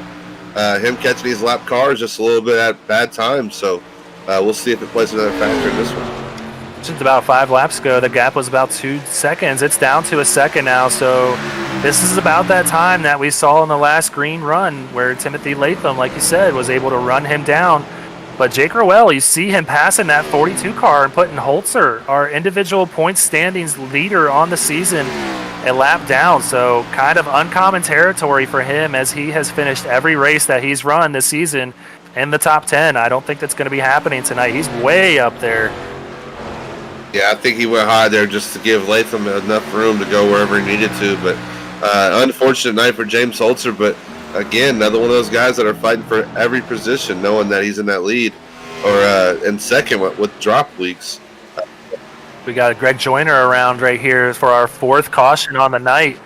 Man, so we're going to have to go ahead and take another rec replay. Doesn't look like too much damage, but from where it happened, I have to imagine we might see the same thing that we saw Ted Wreckage experience during that last caution that came out. So we're going to take another rec replay here from Sandwich Man Racing Sports Memorabilia. Check them out on Shopify. They got everything you need if you're a race or sports fan.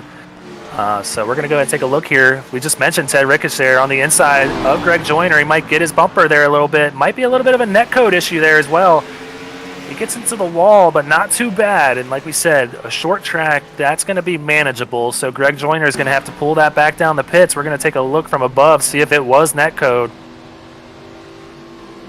No, Ted Wreckage just slid up a little bit there, and that's going to send him up into the wall. Nothing Greg Joyner could do there, but a great job saving the car as much as he could. Yeah, it looked like he may have came in a little hot there, not expecting to get that run, and really just slid up and may have overcorrected trying to stay off of Gregory Joyner there, but actually did the opposite there. So unfortunate there for one of our independent drivers, Greg Joyner, getting caught up in that incident. Yeah, so after about a 36-lap green flag run, we're going to see all of the leaders come down pit road here. We saw Jake Roell pick up a spot on pit road last time, but he's going to have the point as he pits in that first stall. And you see it right there, that green cone is where the leaders are racing to, that first line where the green cones are, where the Advocare sponsorship is. Jake Roell does not have to go very far to break that line and get that first place spot. And you see he's just going to smoke everybody off. Mitch Rollo might come off second, though, picking up a spot. So he's going to be outside of Jake where he started to begin this race. And we mentioned it. He seems to be learning something each time these green flag runs happen, and he might be one to watch tonight. Absolutely, and unfortunately, Timothy Latham coming out there in 5th, so not sure what happened there on his pit stop. May have missed his box, but unfortunately, going to lose some spots there. Scott Healy moving up to 3rd, but we're going to go ahead and talk about something that we mention every week, but it's for good reason. We're excited as ever for the first ever All-Star race in Speed Racing Network, and we're going to do it a bit unconventionally. We're going to have a draft day on May 1st, Saturday, May 1st. So check that out. It's going to be held live between our 4 captains that are participating, and it's going to be Jason Tripp, Sean Griffith, Danny Setzer, and Adam Pettit as our captains, and they're going to be able to pick whoever they want from any series, and it's going to be a great event, Byron. Oh, absolutely. Looking forward to it. We're going to Indy for with the ARCA cars, so going to be an interesting track and car combo, and not a very common one for most people. So going to be interesting to see who gets some practice in and who really comes out on top that night. Yeah, so there's going to be quite a few drivers selected in the draft, but they're going to narrow that field down in the qualifier races held Saturday, May 8th, and then you're going to see the final product. All the people that make it to that All-Star race are going to hit the track Sunday, May 9th. So SRN's Cup Series, or I'm pretty sure SRN's, all the series for SRN are going to take a week off that week, and we're going to be focusing on those ARCA cars that I can say I have not run for close to a year. So it's going to be a big learning curve or an adjustment for a lot of these guys, and I kind of like the level playing field. Oh, yeah, and it was a great way to incorporate everybody from all 3 series, but also make it even. So ARCA cars it was, and I'm excited, man, because it's, like you said, it's a car that not many drive, so it's going to be different. Yeah, you usually hit those cars when you're first entering iRacing, and you kind of get out of them, and you never see them again, except if you really love them. So we're going to see what everybody has when we get to Indy there on May 9th or May 8th for the qualifier races. But right now, we're going to see what Jake has for Mitch Rollo as the pace car. That new pace car, given the update this past week, is going to pull off down pit road, and Mitch Rollo is going to see if he can keep up with Jake on this restart here. Yeah, Jake gets a great jump there on the restart, and Mitch Rollo able to clear up there for 2nd. Scott Healy not far there in 3rd, but you see Timothy Latham on the outside being aggressive early. And Scott Healy having a great run so far. If he's able to keep it clean, he's going to come home with a good day, but we're going to watch just how everybody just scatters through this dogleg on these restarts, and there are cars everywhere, Byron. Oh, yeah, and that's the most dangerous part is these restarts, is everybody fanning out down there and trying to get everything you can, because, again, it's so difficult to pass that you got to take advantage of these restarts and get as many as possible before these guys get spread out. So you see Greg Joyner, who was caught up, he got a little help from Ted Rekich during that last caution. He's going to run 15th, about where he was, so he didn't lose too much ground on where he was. So minimal damage there as well, so he should be able to continue and have a good run tonight. But right now, Scott Healy under attack from the man that we've been watching climb through the field, that 75 car. Wow, Jacob Smith getting really loose back there. He seems to be really having trouble with his handling today in that 11 machine. But like I said, Brandon Key, the man that we've been mentioning, moving up through the field, he has gotten up to 3rd place if he can complete this pass on Scott Healy. Absolutely, and don't look now, but Mitch Rollo putting Jake Roell under some pressure right now, trying to find every which way to get around him and searching high and low.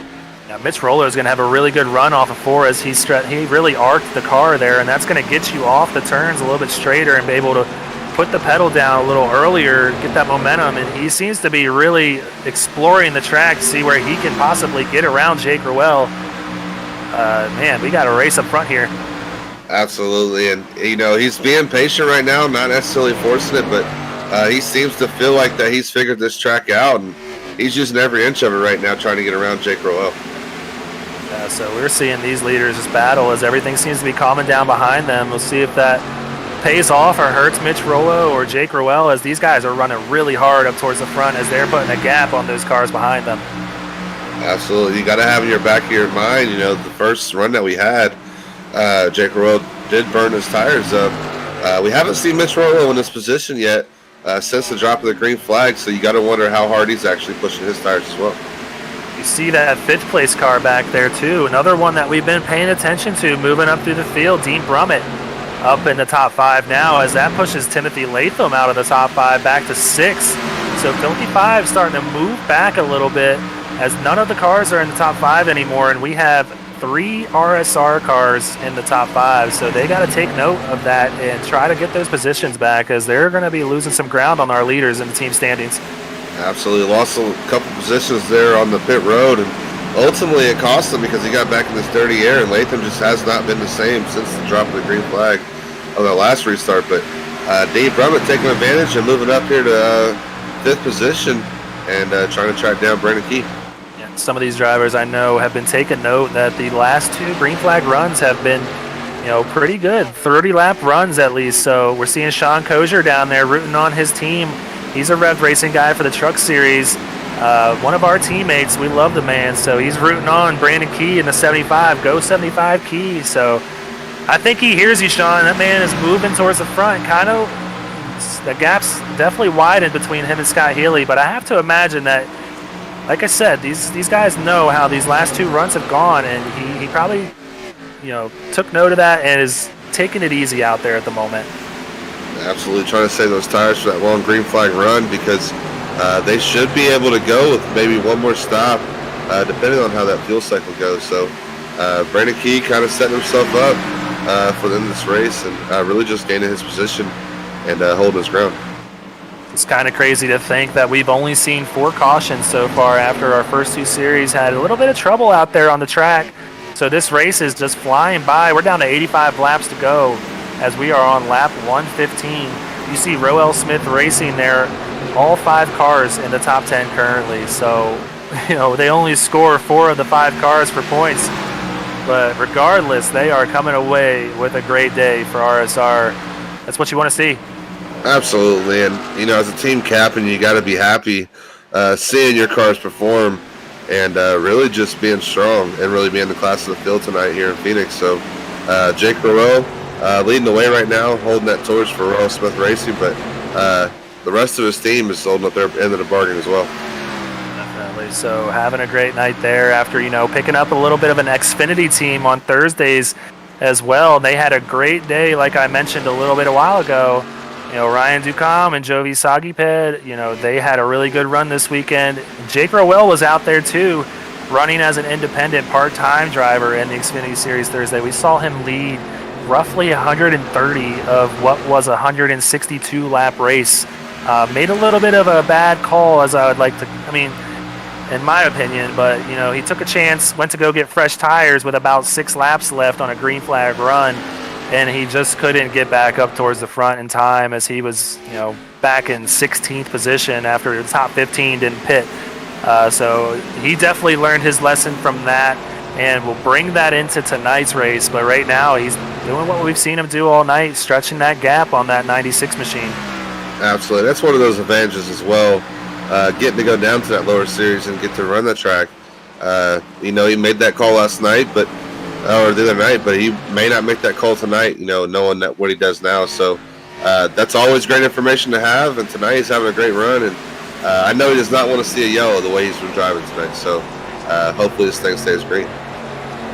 Even with the yellows, though, he's been able to stretch that lead back out, as we've seen time after time tonight. He has restarted on the point, so it'll be interesting to see if he ever does lose that control position on the restart, to see if he's able to get the first place position back. But right now we haven't had to worry about that, as he has been able to just pull away from the field time after time. Absolutely. And, we spoke on his pit stall earlier, so, if this thing does come down to, another one of those green, white checkers or a late race caution where everybody does come down, he does have that advantage. So definitely keep that in the back of our minds. We're seeing some battling here at the middle of the pack like we've seen all night. These guys, I feel like, have been around each other quite a bit tonight. Greg Joyner, Jordan Bain. Jordan Bain going to have to let off a little bit there as he kind of washed up the track, but able to keep it off of Greg Joyner.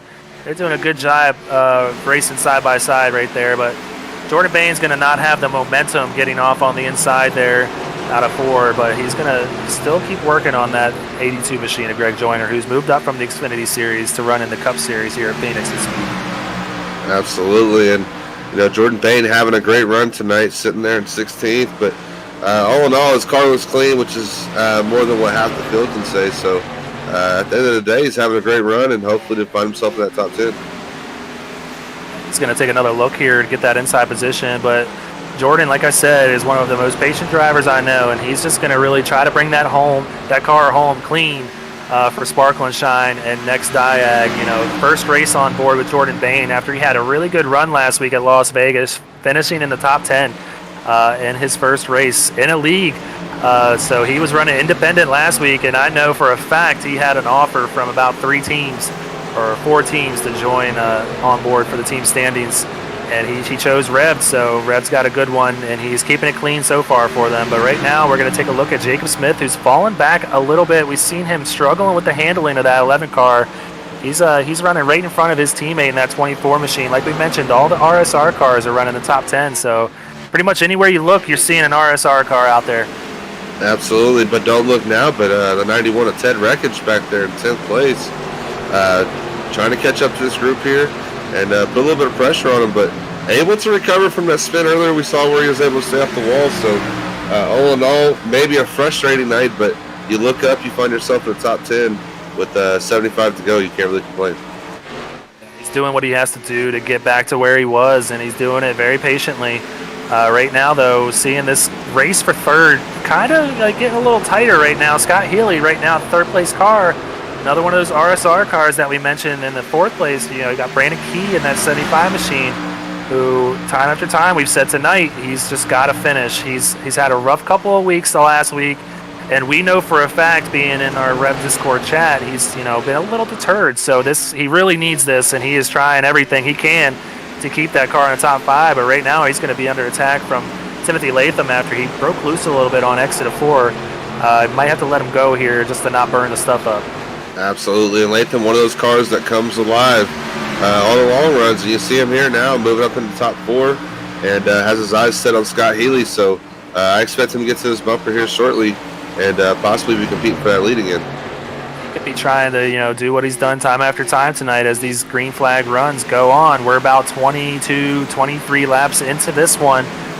We've seen them average out around 30 to 35 laps. So see if they can actually get a green flag run with some green flag pit stops this cycle. But right now, Jake Roell is just keeping that 2-second gap over Mitch Rollo, and I have to imagine that's he's got a little bit more that he's racing for. After they talked about it on Thursday when he was leading in the Xfinity Series race, he is trying to tie Daniel Bowdler for the lead in SRN for the most wins in Speed Racing Network history. Currently, at the moment, Jake has 4, and he's tied with Dean Brummett and Bobby Brill. They all have 4 wins. But Daniel Bowdler, a guy we constantly seen run up towards the front week after week, has 5 of those wins. So he is the sole leader in SRN history. But Jake Roell, a man that I know who loves running up front, wants to be up in the front of those standings as well. So that's definitely giving him something to run for this week. Absolutely. It's got to be in the back of his head right now. But, 71 to go. He's got a clean car. He's been fast all night. He's really just got to focus on hitting his points, knowing he's got that 2-second gap, 2.5 now, back to Mitch Rollo. And really, those guys are going to slow up Latham, so he really can't really worry about him either. Him and, Timothy Latham crossing the line just now. The lap before, they were running about the same lap speeds. Right there, Timothy Latham was about 0.2 off of his pace. So Latham finding spots on the track where he's a little bit faster, but then other laps he's fallen off a little bit. So we'll have to see if he's able to condense that gap and maybe move his way back up into the top 3 or 2 where he was running. But right now we're going to take a look at this battle for 8th, just really heating up. We've seen Ted Wreckage, who got a little bit loose, spun off the turn 4 about our second caution. He is trying to get back into the top 8, ultimately move into the top 5 where he was running. Absolutely, and it's a good thing to see him back up there because, he was having such a good run, and for that to happen is so frustrating. But again, as the run goes, you feel tight in the center, and we saw him just break loose earlier, and that's exactly what happens. You think you can get back on that gas, and you can't. So I think he might have learned a little bit there as well, and he's working his way back up to the front. Yeah, so just to take our daily tour through the field again, right now our leader is going to be Jake Roell, who has about a 3-second gap in between him and Mitch Rollo, who is currently in second back there in the 96 machine. And just behind him, another one of those RSR cars, Scott Healy, having one of his better races as he's making a move right now on Mitch Rollo to take over that second position. So I spoke a little bit too soon. Our second place car is Scott Healy. Third is going to be Mitch Rollo. Fourth place, before I hurry up, I'm going to hurry up and say it for Timothy Latham puts him under attack. He's our fourth place car right there running for Filthy Five Motorsports. Kind of the battle that we've seen all night between them and RSR. Brandon Key in the 75 machine for Rev Racing and the top 5 having a great day so far. Dean Brummett, 25 machine, in 6th, having a great run, a great, steady, patient run, like we said. And 7th, Gabriel Ellison in the 27 machine for his first race with Filthy Five Motorsports. 8th place is going to be another one of those RSR cars that we mentioned, Shane Good, who is getting passed by a lap car right now, James Holtzer, so he is not in the top 10. 9th place, we keep saying it, another RSR car, Jacob Smith. Oh, Brandon Browning around on the front stretch. That's going to have to bring out a caution. Oh, he just takes the tow, so that's going to get him out of the way of the other drivers. I was going to say, if he had to get that car pulled around, there's no way he's going to do it without hitting somebody. But to round out that top 10, we saw Ted Rekich back there in the 91 machine, still working his way up to the front. But right now, under attack from one of those machines that we've seen steadily climbing through the field is Kyle Spees. Absolutely, we spoke on him earlier. Now we find him battling for the top 10. Having a great run tonight. And really, you see Ted Rekich get a little bit loose there out of 3 and 4. Kyle Spees is going to be able to capitalize. Yeah, that's going to just kill his momentum, but he should be able to keep in front of that 23 Scott Kalal machine, who week after week, we don't see him winning races, but Scott Kalal finishes in the top 10 and has a great season standings position right now in the points, currently in the cut, so he's working to keep that moving in the right direction as he is passing Ted Rekich on the inside right now for 11th. I think the key thing you said there was finish, you know. A lot of these guys that find themselves outside the cut with that no fast repairs on the season, that's the biggest issue, is not finishing races. So hats off to him for having that car at the end of the race and really just being consistent all season. So the 2 fastest cars out on track right now, both RSR cars, and it's both of them up front right now. Jake Roell and Scott Healy running about identical lap times. So we've really seen Scott Healy come on as of late, you know, running really well in these races. And I got to imagine, man, it's just he's taken in everything he can from, like we said, one of our most winningest drivers in the series, Jake Roell, and Dean Brummett. You know, 2 guys with 4 wins each. So these are the guys that you want to take advice from and, you know, soak it all in. And he's showing it right now. But Timothy Latham bearing down on him. We see him trying to get back up there. Absolutely. And, you know, you don't want to be that weak link on the team. So I think having that team aspect really does bring the best out of you because, again, you don't want to be that guy bring out the caboose every week. So you work harder and harder every week. So awesome to see Royal Smith Racing really paying off. And Scott Healy up here in the top 3, but under pressure here from Timothy Latham. 32 cars grid up for the race here in the desert. So not a lot of people wanting to make the trip this week. But at the moment, we only have 18 of them on the lead lap. The last one of those cars that we've seen have a little bit of trouble tonight is Chris Massey. So he's going to be the last car on the lead lap, and you just saw him go by. Jake Roell is not far behind from putting him a lap down. Absolutely. But again, he's having a great run because he's able to keep his car alive. So if he goes a lap down here, he's got to stay consistent and really just keep pushing because he's going to end up with a good finish here tonight. Yeah, not much you can do about that leader, but there is a lot that you can do about yourself. And right now, Chris Massey keeping that car out there, getting all the points that he can for himself and his team. But right now, we're on board with our leader, Jake Roell, who has a pretty sizable gap, a 4-second lead over his teammate, Scott Healy, who, like we said, is under pressure from Timothy Latham right now, the guy that we saw start to run Jake down on these long green flag runs. And right now, we're looking about a 38-lap green flag run at the moment. So this is the longest one we've had all night, Byron.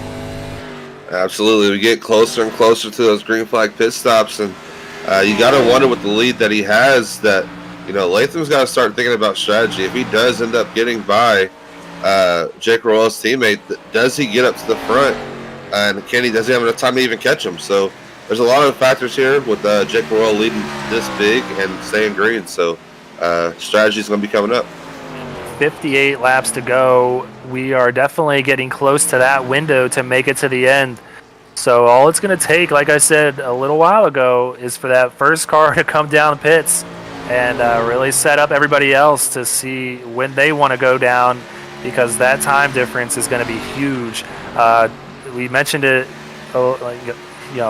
Jake's running a 27.0. That's his best lap that he has. Right now, he's running 28.5 with 40-lap old tires. So that's a second and a half off his best lap. So that just goes to show how much time, and that's lap after lap. You say, oh, is that a car spinning in front of Jake there? Oh, yeah. Got a little bit of action there on the dog leg. Browning was keeping it straight. I think it was a Bronco Motorsports car back there. Not too sure. Massey, I think, got a little loose right in front of our leader there, but able to keep it clean.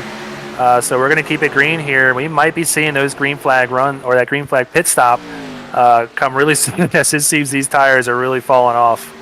Absolutely. You see these guys kind of getting all over the track now because, again, it gets tight in the middle of the corner, but as soon as you come off the corner, you're loose. So it's so difficult conditions that our drivers are dealing with. But right now, Jake Roell has been the best at controlling those conditions and finds himself with a considerable lead. Yeah, that little incident there kind of held Jake up a little bit. I imagine he got off the gas when he saw that, but it narrowed the gap a little bit between him and Scott Healy, but not too much. But just to mention what I was talking about earlier, if you're out there for 3 or 4 more laps in that first guy, say Scott Healy pits, that's going to put Scott Healy ahead of Jake Roell. That's an 8-second difference between 4 laps, 6-second difference between 4 laps there. So that's going to cover the gap between Jake and Scott. It's only about 4 seconds right now, 3 or 4 seconds. So that little difference in pit strategy can set you up for a win. Absolutely. And you got to think that one of those guys here in the top 3 or top 5 even could possibly pull one of those strategies and possibly pit early and take that risk, knowing that this thing's staying green so well. So definitely going to be interesting to see what happens once we get to that spot. Once you get inside that window and know you can make it, I would definitely be diving down trying to get 4 freshmen and a full tank. We mentioned it a little while ago. Now there's only 16 cars on the lead lap, so Jake is starting to pick them off, and he's doing it like a pro. Sometimes you see leaders really struggle with these lap down cars, but Jake is making it look easy out there. The next one that he's going to try and put the lap down is Greg Joyner, who we mentioned is up from the Xfinity Series. Had a little bit of trouble tonight, a little bit of a damaged car. Jake is going to be bearing down on him within the next couple of laps here. Absolutely, and that's one of the things I think Jake learned early as well. We saw him catch one of those lap cars at an inopportune time and allow Latham to catch up to him later or earlier in the race, but really kind of timed his passes and really taking his time getting around these guys has really improved his time right now. So we're going to see Jake really just probably try and get past him as clean as possible here on this lap. I'm trying to pay attention to the lap times right now. Greg Joyner ran a 29.3 that last lap. Jake running a 28.6. But right now, our first taker in the top 5 is going to be Brandon Key going down pit road. And right now, it looks like he is the only one on this lap. So that's going to set him up. And I have to imagine that we are going to see a lot more cars follow behind. Absolutely, and that's what we spoke of. Once you get inside that pit window, looks like they can possibly make it with 50 laps to go. So they're going to come in and hopefully make this their last stop. As Timothy Latham comes on, Mitch Rollo, Dean Brummett all coming down. So you got to think that Jake Roell is going to be coming next. Top 10 just came down on this lap. Yeah, you mentioned it. Jake has to take note of that, and I'm sure he is hearing it from his crew chief that a lot of our top 10, it looks like he's going to take a nice, easy approach on the pit road as he's trying to get it woed down, get as much as he can before he hits these yellow cones, and that's where you're really getting registered for a speeding violation if you are speeding.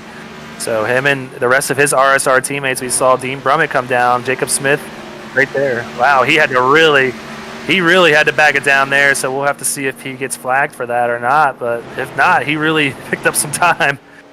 Absolutely. Right now, Kyle Spees is going to take over the lead, but I also want to mention that these guys coming out with fresh tires, they're going to be cold for a couple of laps, so you got to be careful pushing.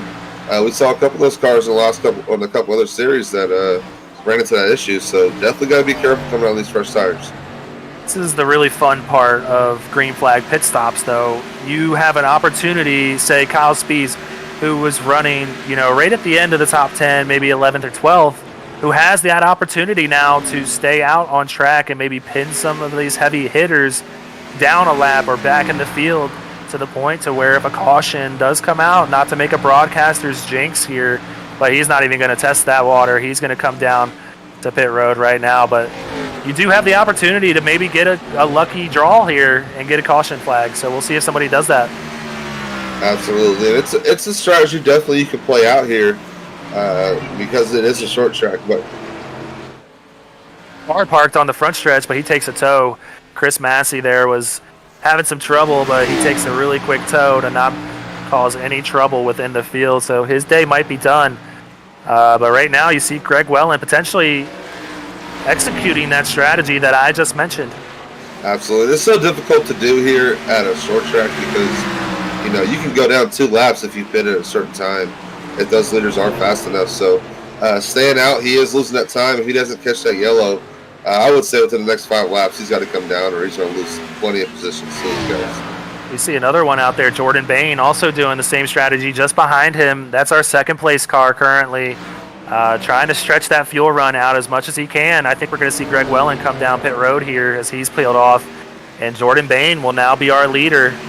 As we see Jacob Smith trying to get a good run in on the inside here at turn 1 and 2. I have to imagine Jordan's going to milk this as long as he can, maybe try to get lucky here. Absolutely. Picked up a bonus point there for leading that lap, so get something out of it here, but you got to believe he's going to be coming down pit road here unless he's playing that strategy of running it dry. And those beautiful sparkle and shine colors with next diag on the side there, so he's trying to make his new sponsor happy and get them some TV time, and he's doing just that as we're seeing Jake Roell try to make up that time. Currently, Jordan is exiting turns 1 and 2, going through the dog leg right now. We're seeing Jake come across the start-finish line, so they got a half a track on each other. So, Jake running 2 seconds faster than Jordan at the moment, but Jordan is trying to get that lucky draw with the caution flag coming out, which, Jake got into the wall there a little bit. Yeah, it's so difficult here, and he's trying to get everything he can, but he's also got to stay patient knowing that Jordan's going to eventually pit, so not necessarily got to run him down right now, but got to be patient and not try to overdrive this car on those fresh tires. This is not an easy feat, by the way, if you do choose to stay out there on those old tires. These cars are so much faster than you right now, so Jordan doing a really great job of giving them room at these pivotal points in the turns and just letting them go and just trying to keep his car clean like he's doing a great job of right now. We'll have to see if the strategy pays off for him. I have to imagine he's got a little bit left in the tank, and he's going to run it as far as he can. I will say, whoever painted his car, I got to get in contact with that guy. That's a great paint. That's a great paint scheme right there. Well, I'm not going to go ahead and brag, but that was painted by myself. I love painting these cars, and I learned a little trick this week with the spec maps, and I'm happy to put a good product out there for Sean Kozier's his businesses, Sparkle and Shine and Next Diag. So excited to see Jordan running well with that paint scheme. Absolutely. You see Greg Wellen there, who was the last one to pit, coming by our leader, Jordan Bane. It looks like he's going to drive down pit road here. As I said, 5 laps. He stayed out 5 more laps, so lap 160 he comes in. Yeah, so he's pitting with 40 to go, and Jake was right there on his heels, just picking off the time. And we'll have to see how bad that does hurt the 28. He was running about 12th or 13th before that pit cycle happened. But I cannot fault Jordan for trying to, get a lucky one over this field. Not a bad call for the man. So, absolutely. Jake Roell is just putting a great run together right now, but really not under pressure right now. The green flag pit stop cycled back out, and he still has that big lead, so now he's really just racing the racetrack. Yeah, so Jake definitely lost some time to Timothy Latham now, who seems to be about 2.5 seconds behind him. Scott Healy losing that second place position to Timothy Latham, and Brandon Key, I believe he picked up a spot. I don't know if he was running 4th or 5th before that pit cycle, but he is currently in 4th with Dean Brummett running right behind him in 5th. Absolutely, and he was our first person to pit, so he's on that older set of tires out of everybody else. But Dean Brummett came in a lap later, so you see the difference there, coming in a lap early, able to make up that spot. Really put a gap between him and Dean Brummett. Yeah, only a lap difference between these top 8 on tires, so not too much of a differential on these this set. But Mitch Rollo definitely took a hit there. Not sure what happened, but he fell back to 6th after that round of green flag stops. So he's going to be trying hard to get back up into the top 3 where he was running before, as he's putting pressure on Dean Brummett. Absolutely, and I got to point out, this is not one of the easier pit roads to get on here at Phoenix because the track is so flat. So him coming in with that group of cars definitely could have made it a little bit more difficult to get on. I love the Brandon Key strategy of coming down by yourself. That way you don't have to worry about other cars, slowing down or possibly spinning out around you. So that could have been very well what played the role of Mitch Roell losing some spots on pit road. So another car about to go a lap down as Jake is bearing down on Joshua Ballier coming out of turn 1 into the dog leg. Joshua is going to do everything he can to stay on that lead lap.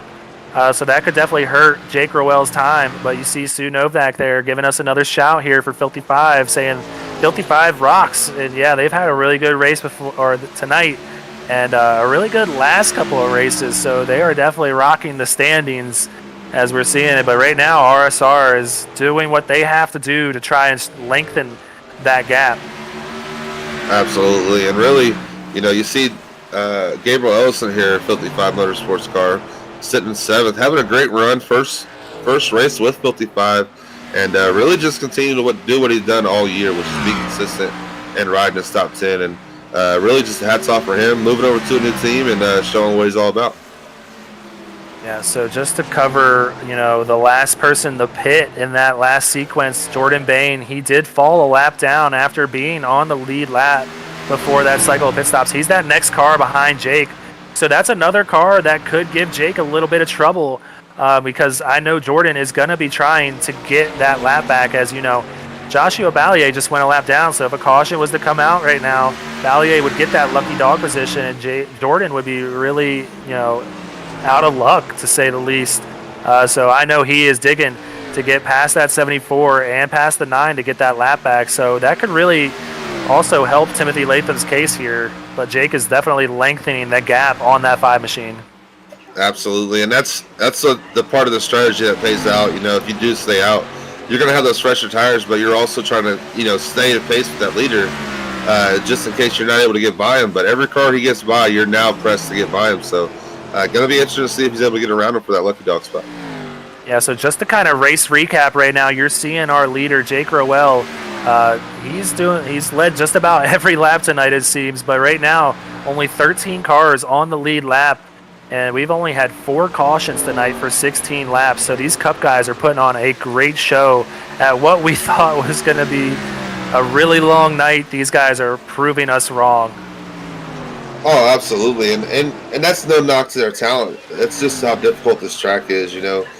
Phoenix is where they host the championship, and typically lends to some good racing, but this track is so narrow and so difficult with how flat it is that we expected more cautions just because of how difficult it is. But these guys are proving us wrong, and good thing they did, because they're showing just how good these guys really are. So it's proving me wrong down here in this little graphic. You can see there that Jake Roell, he lengthened it a little bit there, but Latham was kind of catching him lap after lap, nipping off the time piece by piece. But that lap, the last lap, Jake Roell put a little bit of a gap on him. But like I said, Jordan Bain is going to get past him. Jake's going to have to make quick work of this, let him go, and not really put up a fight. But Jordan Bain getting his lap back there. So we are back to 14 cars on the lead lap here.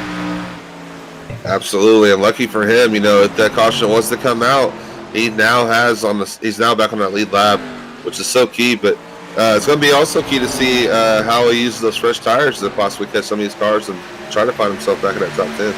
Yeah, it's set him back quite a bit, but now he's got about 9 to 10 lap newer tires on the field, so it might pay off for Jordan Bain, and we will pay attention to that as the race continues to get closer to the end. We're only 28 laps from finishing this thing. Great run tonight. Like I said, we're nearing a 85 to 90 lap green flag run here. So these guys are putting us to work, and there's a lot of great racing out there at the moment. But Kyle Spees is one of those drivers that we've been following all night, looking to get his second top 10 on the season. The first one coming last week with that third-place finish. Looking to keep the momentum going. He's doing a great job of it tonight. Absolutely. Spoke on his teammate, Gabriel Elliston, his new teammate, having a great run, and Filthy Five as a whole also having a great run. But Rowell Smith Racing has been at the front of the pack majority of the night, and that's led by Jake Roell. And he's kind of put on a show here with 26 to go, coming up on 26 to go. But all in all, outside of another caution coming, man, I just don't see him being touched. He's the class of the field so far tonight.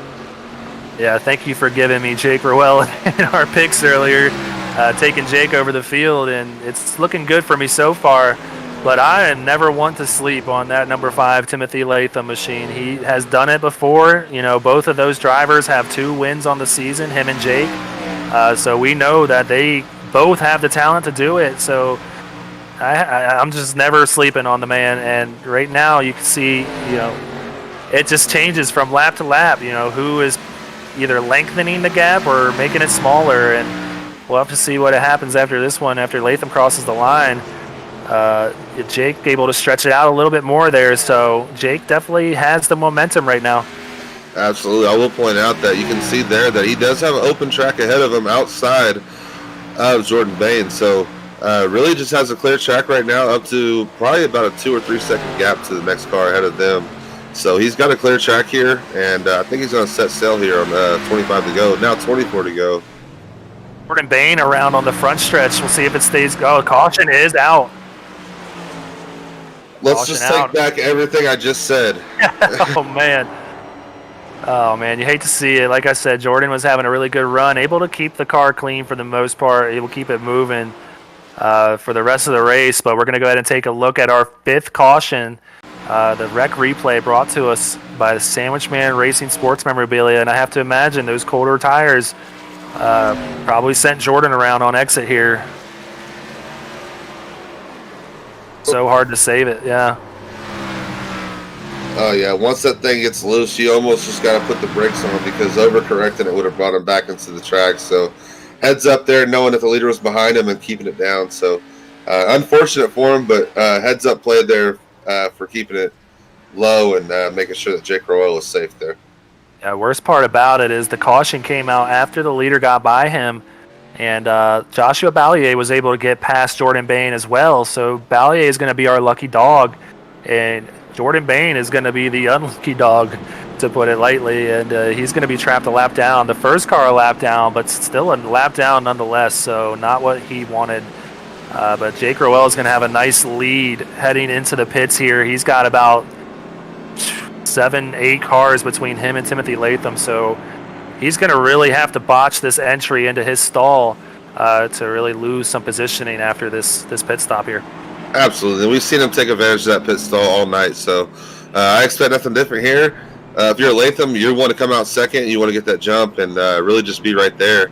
I think that's the biggest key of these yellow flag pit stops here is Latham has to get out second and be able to put that pressure on Jake Roell immediately. So, Byron, is it too early? Would you take a 2-tire pit stop here to try to get you to the end and maybe pick up some spots, or is there too much time left, you think?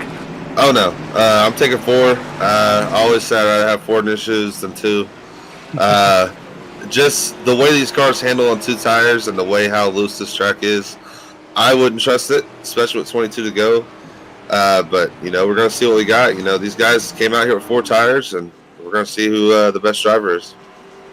Definitely. So you see it there. Not too much of a shakeup.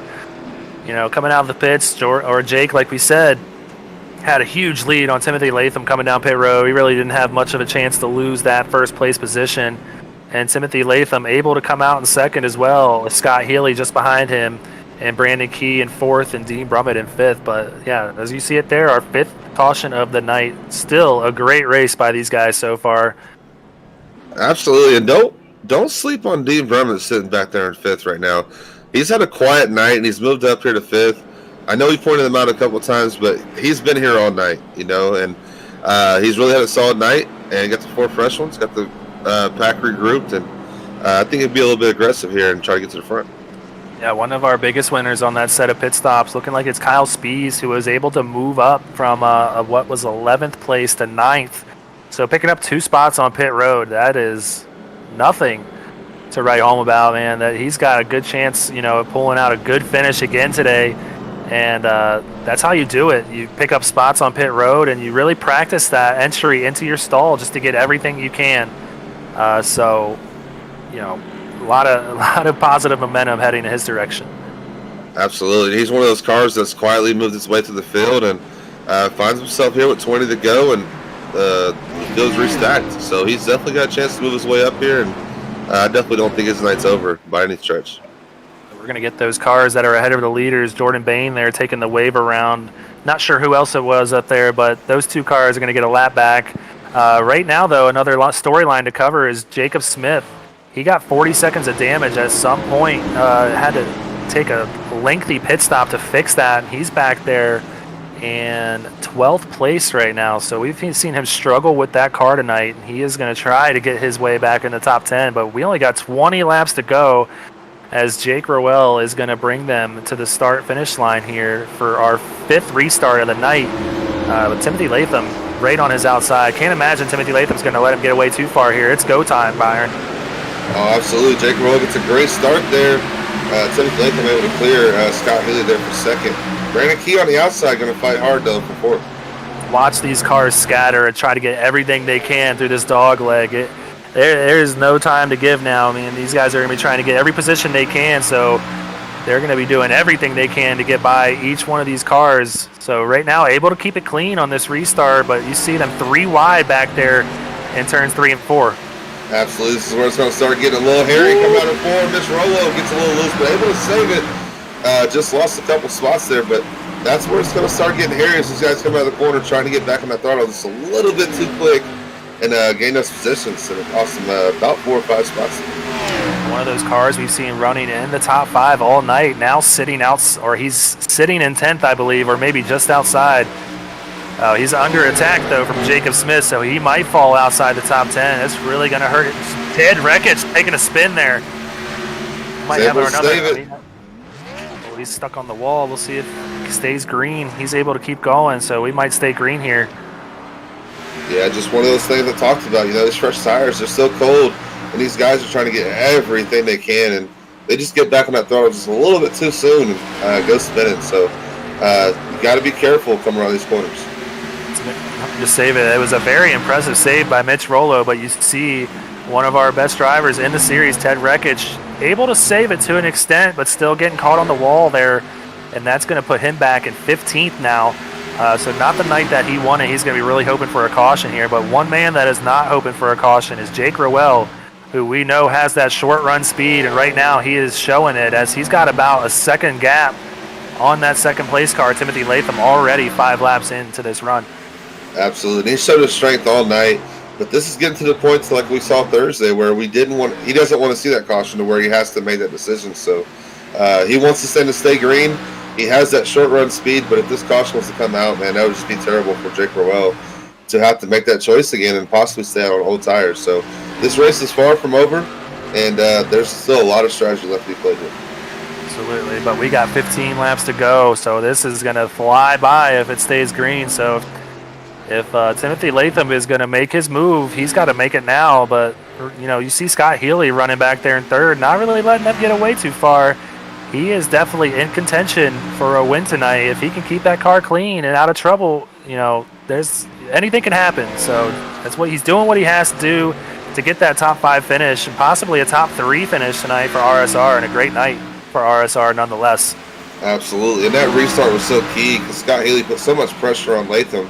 As you see, Greg Whalen going underneath Jacob Smith for that 10th position. So Greg Whalen continued to move his way back up to the field. Jacob Smith continued to show that he just hasn't had it figured out, unlike his RSR teammates. Struggled with the handling on that car all night, but still, 11th place run, a 10th place. Ooh, he is getting really close to that rear quarter panel. Able to keep it off of Greg Whalen there, doing a great job of racing tight but clean. He's doing everything he can to get back in the top 10. Jacob can definitely do it, but Greg Whalen, like we mentioned earlier, he's another one of those drivers looking to get a good finish tonight. And make that finish happen, who he's come into trouble in the past couple of weeks. So another one of those drivers, Brandon Key, has had another couple of bad weeks the last couple of weeks. Up there running in fourth with only 11 laps to go. So maybe he's able to catch up to Scott Healy here and get that top 3, and maybe we'll be talking to him by the end of the night. Absolutely. And Dean Brummett putting Gabriel Ellison under pressure right now. We saw Ellison get a little loose there, and now Dean Brummett looking to take advantage, peeking there, but not necessarily making the move. But Brandon Key looking to track down Scott Healy right now and possibly make his way up to the top 3. But Mitch Rowell trying to find his way back to the top 10 after he had that spin. He's trying to get back to the top 5, man. He's trying to pick off each car each lap, so he's getting past Kyle Spees here to move up to 8th. If he can make that clean and get in front of him, he's going to have his sights set on Shane Good in that 24 machine, potentially try to set him back a spot or 2. But like you mentioned, Dean Brummett bearing down on Gabriel Ellison. He knows the situation. They have the points lead right now for the team standings, so every point matters, and that's a 2-point differential right now. You take a point away from Filthy Five Motorsports, and you pick up a point for yourself. So that matters at the end of the season, and Dean Brummett's one of those drivers who knows that. Oh yeah, these drivers are all well aware of what is on the line right now, and knowing that every position matters. So he's well aware that Filthy Five's had a strong night, but also knows that his team has a strong night, and he's trying to contribute to that by getting this one position here. Yeah, so back up front, we see Jake Roell. He's still about kept that gap the same. A little bit over a second on Timothy Latham with 8 laps to go. Not looking like Latham has that short run speed. We've seen him have the long run speed all night, but right now, Jake is just steadily pulling away. You see that gap up to 1.5 seconds right now. Absolutely. And the times that we have had Latham restart with Jake Roell, it was about 20 laps where he finally, flipped that switch and was able to run him down. But we restarted this race with, I believe, 21 to go. So Latham's got to find that short run speed that he hasn't really had all night that Jake Roell has had. So Rowell really able to pull away because he's had that short run speed that he's had pretty much all night. So hopefully we don't see that caution come out like we saw in the Xfinity Series around this time on Thursday. That kind of, hurt Jake's chances at winning that race when about the top 15 stayed out and set him back to about 16th with, green. I hear a car spinning, though. There's 2 cars, Ted Rekich and Brandon Browning, getting into each other. We'll have to see if this stays green or if a caution comes out. They're able to stay out of the way. I have to imagine it'll stay green here. But yeah. Jake Roell definitely holding his breath there. Did not want to see that caution, but he's going to come across the line with 5 to go. We stay green. And luckily for him, that yellow did not fly. I'm just going to keep my mouth shut because I about jinxed that right into existence. And I know Jake would probably be really mad at me if he went back and watched the broadcast. And gosh, it came out right as I was talking about it. But you see Brandon Browning getting past there, that car that I mentioned getting in an altercation with Ted Rekich there. But we see HDRL Formula 1. Bruh, are you guys sponsored by Tropical Smoothie? That is so good. As a matter of fact, we are sponsored by Tropical Smoothie Cafe. We appreciate them very much. They have great products, and clearly you know about them. So we appreciate you giving them a shout out, man. Oh, absolutely, man. My wife's a huge fan of smoothies, so we go in there and try to get one. I'm not a big smoothie fan. I'm not a health nut, but definitely take advantage of that when we get a chance. Let's see Tropical Smoothie Cafe chiming in there. They're watching Eat Better, Feel Better. Always giving them a shout out. We love that they hopped on board this season with Speed Racing Network. But you see Mitch Rollo, he's trying to get past Dean Brummett to get up to 6th place, man. He has picked these cars off in the last 15 laps or so, trying to get back up to where he was. But Jake Roell is crossing the line now for 2 laps to go. We're getting there, Byron. We're almost to that finish. Absolutely, and Jake's going to take this turn here, knowing that he has, a lap and a half left to secure this win and put him up there in the echelon of Speed Racing Network history and tied him with that all-time wins list. So I don't know if he's thinking about that right now, but he's coming to that white flag. I think Jake takes these one win at a time, so he is probably not thinking about it, but he knows in the back of his head what's on the line. But we just saw the white flag come out. We are down to our last lap at the Cactus 200 here at Phoenix. These guys have put on a great show Jake really whipping it down the apron there, but he's got a lap car. He's got to worry about maybe just pass cleanly. Just take your time, as he's got a nice gap on Timothy Latham here. He's going to try and get past Brandon Browning in that 48 machine, or he's just going to ride behind him as he sees the checkered flag come out. And Jake Roell is our winner here. The third time he's won this season in Speed Racing Network, and his 5th career win to tie Daniel Bowdler here in Speed Racing Network. So congratulations, Jake Roell and Rowell Smith Racing. Absolutely. Hats off to him. Great race from him. Put it together from start to finish. And I know he learned a lot tonight at his favorite racetrack. I learned one thing.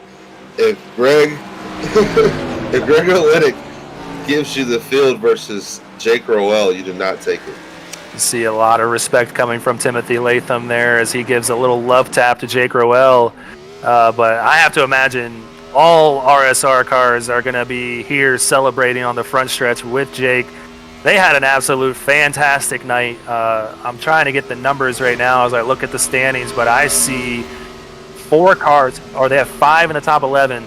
So Jacob rounding out the 5 in 11th place. He wasn't able to get back in the 10, but still, nonetheless, an absolutely fantastic night for RSR. Oh, absolutely. And they put us on notice, 2 or 3 weeks ago at Auto Club, and they told us to expect it, and they lived up to that. So hats off to those guys coming together, and much-deserved team burnout here tonight. They definitely just burned that thing down as fast as he could. I know he is excited to get that 3rd win of the season.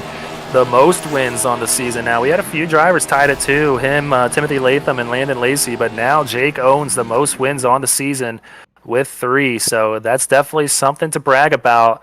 And I know he's one to brag every now and then, so you see the standings there. We just mentioned him. Jake Roell coming in 1st, Timothy Latham in 2nd for Filthy Five. Another RSR car, Scott Healy, having a fantastic night in 3rd. Brandon Key, who we also mentioned, needing a good race, finishing 4th for Rev Racing, and Gabriel Ellison coming home in 5th for his first race with Filthy Five Motorsports. Dave Drummond in 6th for Rowell Smith Racing, another great showing for him. Mitch Rowell able to rebound from the spin that he had, coming home in 7th for R&D Motorsports. Kyle Spees, Filthy Five Motorsports in 8th. Shane Good for Rowell Smith Racing in 9th. And Greg Wellen for H2K Motorsports there in 10th. And then the 5th car for RSR finishing 11th. Jacob Smith having another good run after last week's 14th place finish.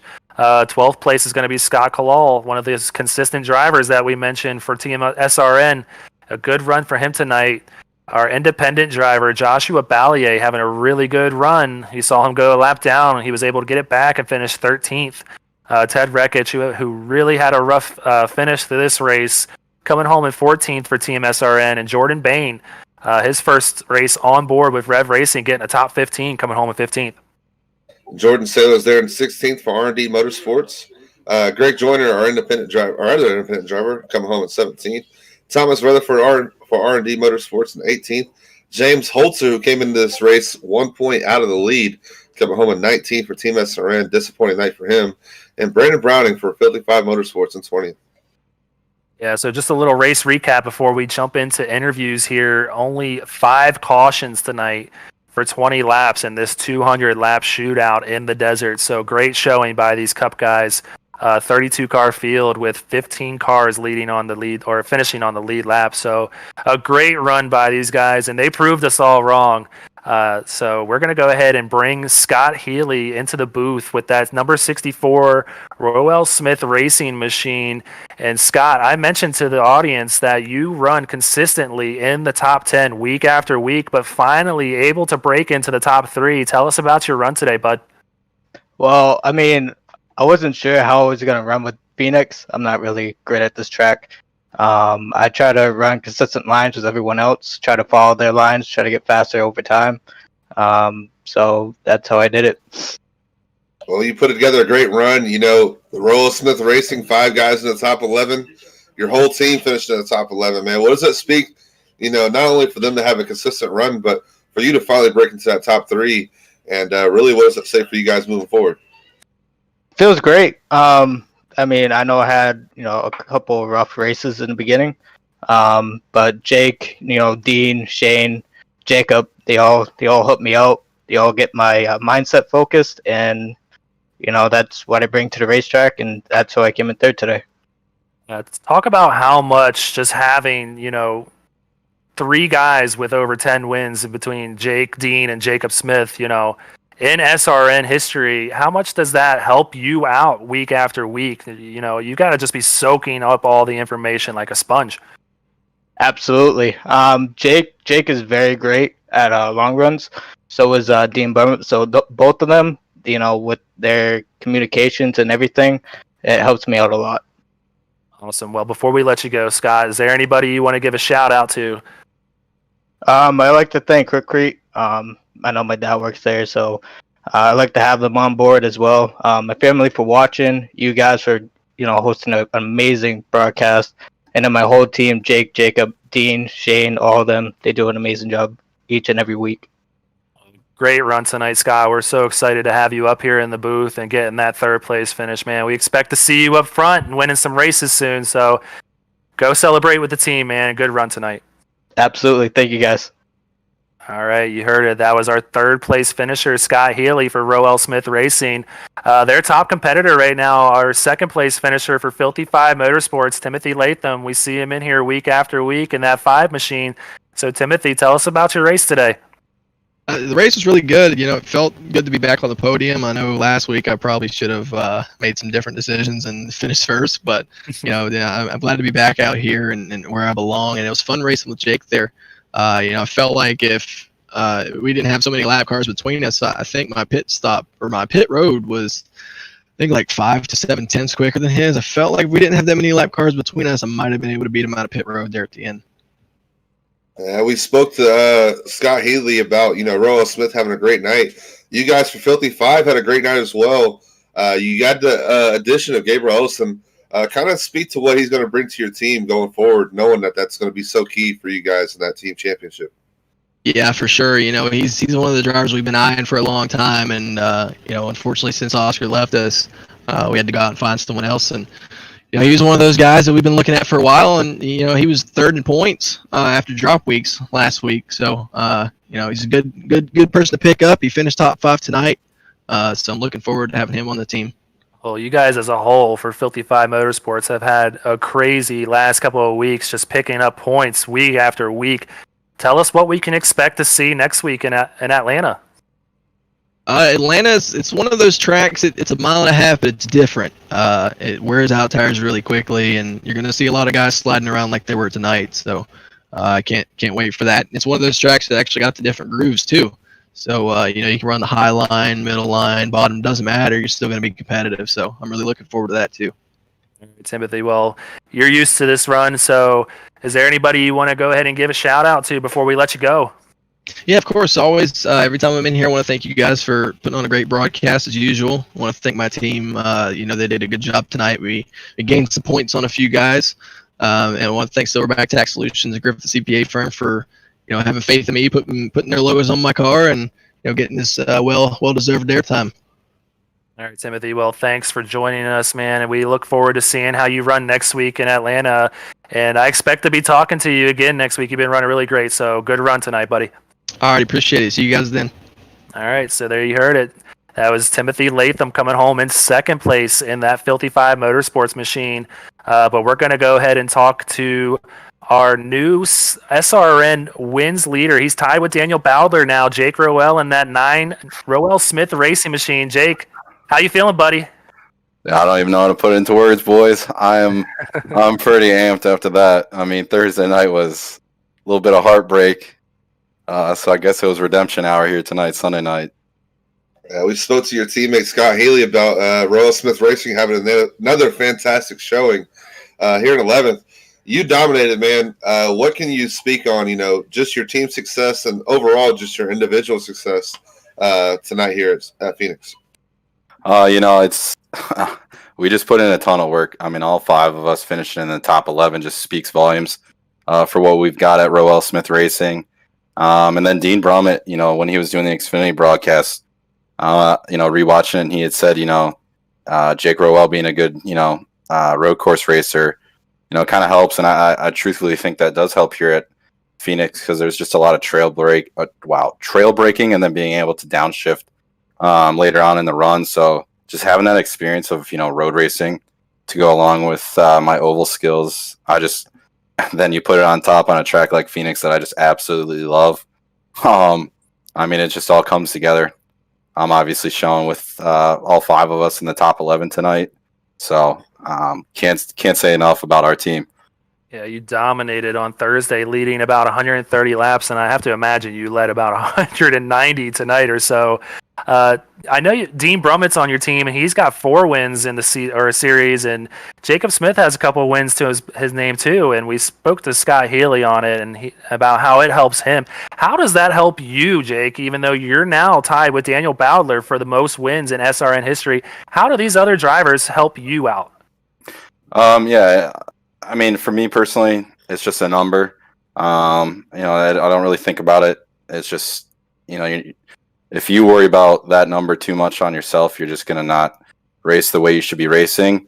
But I think just having a team like ourselves, or our team at RSR, with Dean Brummett winning a ton, Jacob's got a few wins as well, like you said, really just helps out our new guys with Scott Healy and Shane Good coming in, as well as obviously now this week when we added our Xfinity team, Jovi and both Ryan Ducombe have won in the series. So it just kind of, it's just all, it's ice through our veins. I feel like Jordan in 96, 97. Yeah, well, it seems like RSR and Filthy Five Motorsports is going to come down to the wire with Team SRN for that team standings. What should we expect to see with you guys next week in Atlanta? Yeah, next week, Atlanta, different type of track. Obviously, mile and a half. It's going to be all about tire conservation there. That place, as Larry McReynolds always said, it's a cheese grater on these Goodyear Eagles. So it's just going to have to be a ton of practice on that, long runs pace, and just figuring that place out, obviously, with the new update iRacing has with the multi-groove, just kind of figuring it out. I don't expect anything less than what you saw tonight from our team, bearing anything crazy happening in the middle of the race. We put in the time and the effort, and week in and week out, it just shows as a whole for our team. All right. Well, before we let you go, I know you got some sponsors you want to thank, Jake. Go ahead and give them a shout out. Yeah, just got to shout out the whole team first. Jacob Smith, Shane Good, Dean Brummett, Scott Healy, my eye in the sky every single week. Brian Smith does a heck of a job spotting for me, especially tonight. Getting through that lap traffic was a little hairy at times. And then just got to, thank the official drink of Rowell Smith Racing, that Diet Dew. The Dew Mountains, it just kind of electrifies you, and it runs through our whole team. Awesome, Jake. Well, we expect to see you running up towards the front next week in Atlanta, but go ahead back down to your team and celebrate a great night for Rowell Smith Racing, buddy. Awesome. Appreciate it. And want to thank yourself, Greg, as well as Byron, and then Sean Griffith behind the scenes producing it all, as well as Jason Tripp does a great job as an admin. I know the yellows were turned off this race for whatever reason, but he prevailed, and it was still an excellent race, as it is every single week here at Speed Racing Network. Awesome, Jake. Well, we appreciate that very much, man. Have a good night. Thanks, boys.